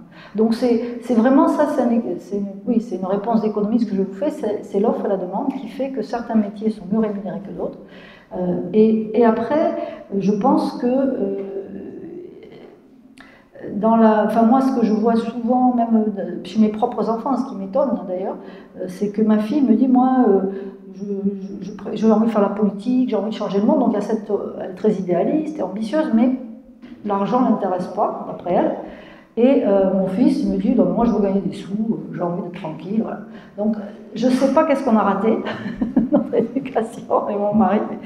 C'est moi le breadwinner, normalement, voilà, mon mari gagne moins que moi, enfin je ne sais pas, on n'est pas quand même une famille stéréotypée, et je suis plus diplômée que lui, ben, ça ne fait rien. À la fin de la journée, je pense que c'est pour ça que c'est un problème social aussi, de la société. Et puis moi, je vais pas en faire je respecte leur goût, quoi, je respecte leur aspiration, c'est normal. Donc en tant que mère, je suis heureuse de voir qu'ils ont des envies, mais je constate quand même que c'est aussi... bon. C'est pour ça que moi, je suis aussi pour informer. On est conscience que des choix qu'on fait vont avoir des conséquences financières aussi dans le long terme. Moi j'avais une question, est-ce qu'il y a eu des études où on a vu la corrélation qu'il y a, mais causalité, je ne sais pas, liée à la pilule, parce que ça a été mis un petit peu en évidence de certaines vidéos que j'ai pu voir, et que la pilule elle a un effet sur la bonne humeur, sur l'humeur, etc. Et beaucoup de femmes pensent que c'est pas super, si on est en mauvais état mental, on peut moins perdurer. Peut-être qu'il y a eu une étude là-dessus, je ne sais pas ce que vous en pensez. Oui, non, on n'a pas du tout regardé en fait la contraception dans cette étude, puisque déjà on commence aux années 90, donc ça fait bien longtemps que la contraception existe en France et est présente. Il y a la pilule du lendemain, même en pharmacie, pour les jeunes filles qui auraient eu un accident. Donc il y a quand même on a le planning familial qui existe encore. Donc c'est vrai qu'on ne s'est pas préoccupé. Il y a des pays, j'ai des collègues qui travaillent sur les questions de fertilité, sur l'accès à la contraception. Pareil, on se dit, bah tiens, il y a des pays, ils font 8 enfants, c'est peut-être parce qu'ils n'ont pas accès à la contraception, mais en fait c'est pas ça le problème, c'est plus compliqué, c'est des négociations à la famille, etc. Donc voilà, il y a des gens qui se préoccupent de ça, mais c'est vrai que j'ai pas regardé. J'ai l'impression que votre question elle porte sur plutôt les effets psychologiques que pourrait avoir la contraception, c'est ça, et le fait qu'on dit c'est pas bon, ça va me rendre dépressive ou m'angoisser, c'est ça. Alors ça, je ne suis pas médecin, donc je ne vais pas dire du tout ce que fait la contraception sur le moral, j'en ai aucune idée, mais j'ai tendance à penser qu'il y a beaucoup de choses erronées sur les réseaux sociaux, des fake news, quoi. Et ça a l'air typiquement d'en être une. C'est malheureux si les filles n'ont plus de contraception. C'est bien pour le réarmement démographique, mais pour leur propre vie, je ne sais pas. Mais j'ai pas vu d'études sur ce thème-là. J'en ai pas vu. Moi, j'avais une question qui concerne la symétrie d'information. Donc, a priori, ce serait la symétrie d'information sur les salaires qui expliquerait les écarts de salaire dans le temps de la carrière. Alors, si les femmes ne savent pas, comment ça se fait que les hommes ont connaissance de cette information? Alors, c'est les salaires à l'embauche. Il faut faire attention. C'est pas... Après, dans la carrière, c'est les promotions. Voilà, c'est un autre mécanisme. Mais les salaires à l'embauche, les filles n'ont pas l'information. Alors pourquoi? Souvent, là on regarde des filles très diplômées, on parle de femmes très diplômées, elles sont expérimentées, et en fait, c'est des milieux où elles sont minoritaires. Donc c'est vrai que si vous êtes minoritaire, vous allez avoir moins d'interaction sociale avec les autres, et on va moins vous filer des informations. Donc c'est des informations qu'elles n'ont pas. Quand vous êtes 80% d'hommes dans une boîte et 20% de filles, il y a plus d'informations qui circulent parmi les hommes que parmi les 20% qui restent à côté. Donc elles sont moins informées, à mon avis, du fait de la structure sociale dans laquelle elles se trouvent. Parce qu'aussi, je termine, mais voilà, moi je sais pas, par exemple, ma mère, elle travaillait, elle avait un petit salaire, elle était au SMIC, j'ai aucune idée, quand je commence à travailler, de qu'est-ce que c'est qu'un salaire de prof de fac, j'en ai aucune idée. Alors, il s'avère que c'était heureusement une grille, mais à partir du moment où il faut négocier, je trouve que tous les chiffres maintenant sont formidables. Donc je pense que ça va partir, et on voit bien qu'à partir du moment où elles ont une idée, et puis alors après il peut y avoir quelque chose de plus biavorial derrière, c'est qu'elles se disent non, je ne peux pas demander ça, c'est trop. Mais en fait quand elles savent que c'est le salaire de base, si c'est le salaire de base, je peux le demander. Donc il y a aussi un côté de ne pas être gonflé, quoi, de ne pas dire j'arrive, je demande une somme énorme. Mais en fait, si vous savez que c'est ça le truc, ça va. Si tout le monde a cette somme-là, pourquoi pas moi? Voilà. Donc je pense qu'il y a aussi cet aspect-là. Oui, je voulais avoir votre avis par rapport à l'orientation genrée, puisque alors moi je suis bien placé pour voir, parce qu'au lycée, il y a eu la réforme du lycée avec la suppression des filières. Et donc il y a déjà des études de la DEPP qui montrent qu'il y a une sorte d'aggravation en fait, avec la suppression des filières et le choix des spécialités, notamment en maths, en NSI, avec des filières littéraires. Alors, bonne ou mauvaise réforme, et puis quelle perspective, justement, si on a encore une hyper-spécialisation qui est liée au choix des spécialités au lycée? C'est sûr que cette réforme, c'était une très mauvaise idée de ce point de vue. Alors là, mais bon, donc, je crois que ça partait d'une bonne intention, parce que il y a les comparaisons internationales dans les autres pays, ils n'ont pas forcément cette spécialisation avec les bacs scientifiques, les bacs littéraires, les bacs sciences sociales. Mais moi, je pense qu'il faut maintenir les maths de force pour les filles, enfin pour tout le monde d'ailleurs, on a besoin des maths, enfin il ne faut pas exagérer, au moins jusqu'en terminale, et donc que ce soit obligatoire. Pour moi, ça, on ne peut pas laisser le choix, parce que si on laisse le choix, on voit bien que les filles choisissent de ne pas en faire. Et c'est quand même dramatique quand on voit les différences de salaire, quand on voit le manque de scientifiques qu'on a, enfin, les conséquences que ça, et toutes les portes qu'elles se ferment. Je ne sais pas si elles en ont conscience, mais on ne peut plus faire médecine, on peut plus faire, il y a plein de choses qu'on ne peut plus faire si on n'a pas fait de maths. Il faut un minimum de formation scientifique. Donc moi, je suis pour être assez dirigiste, quoi.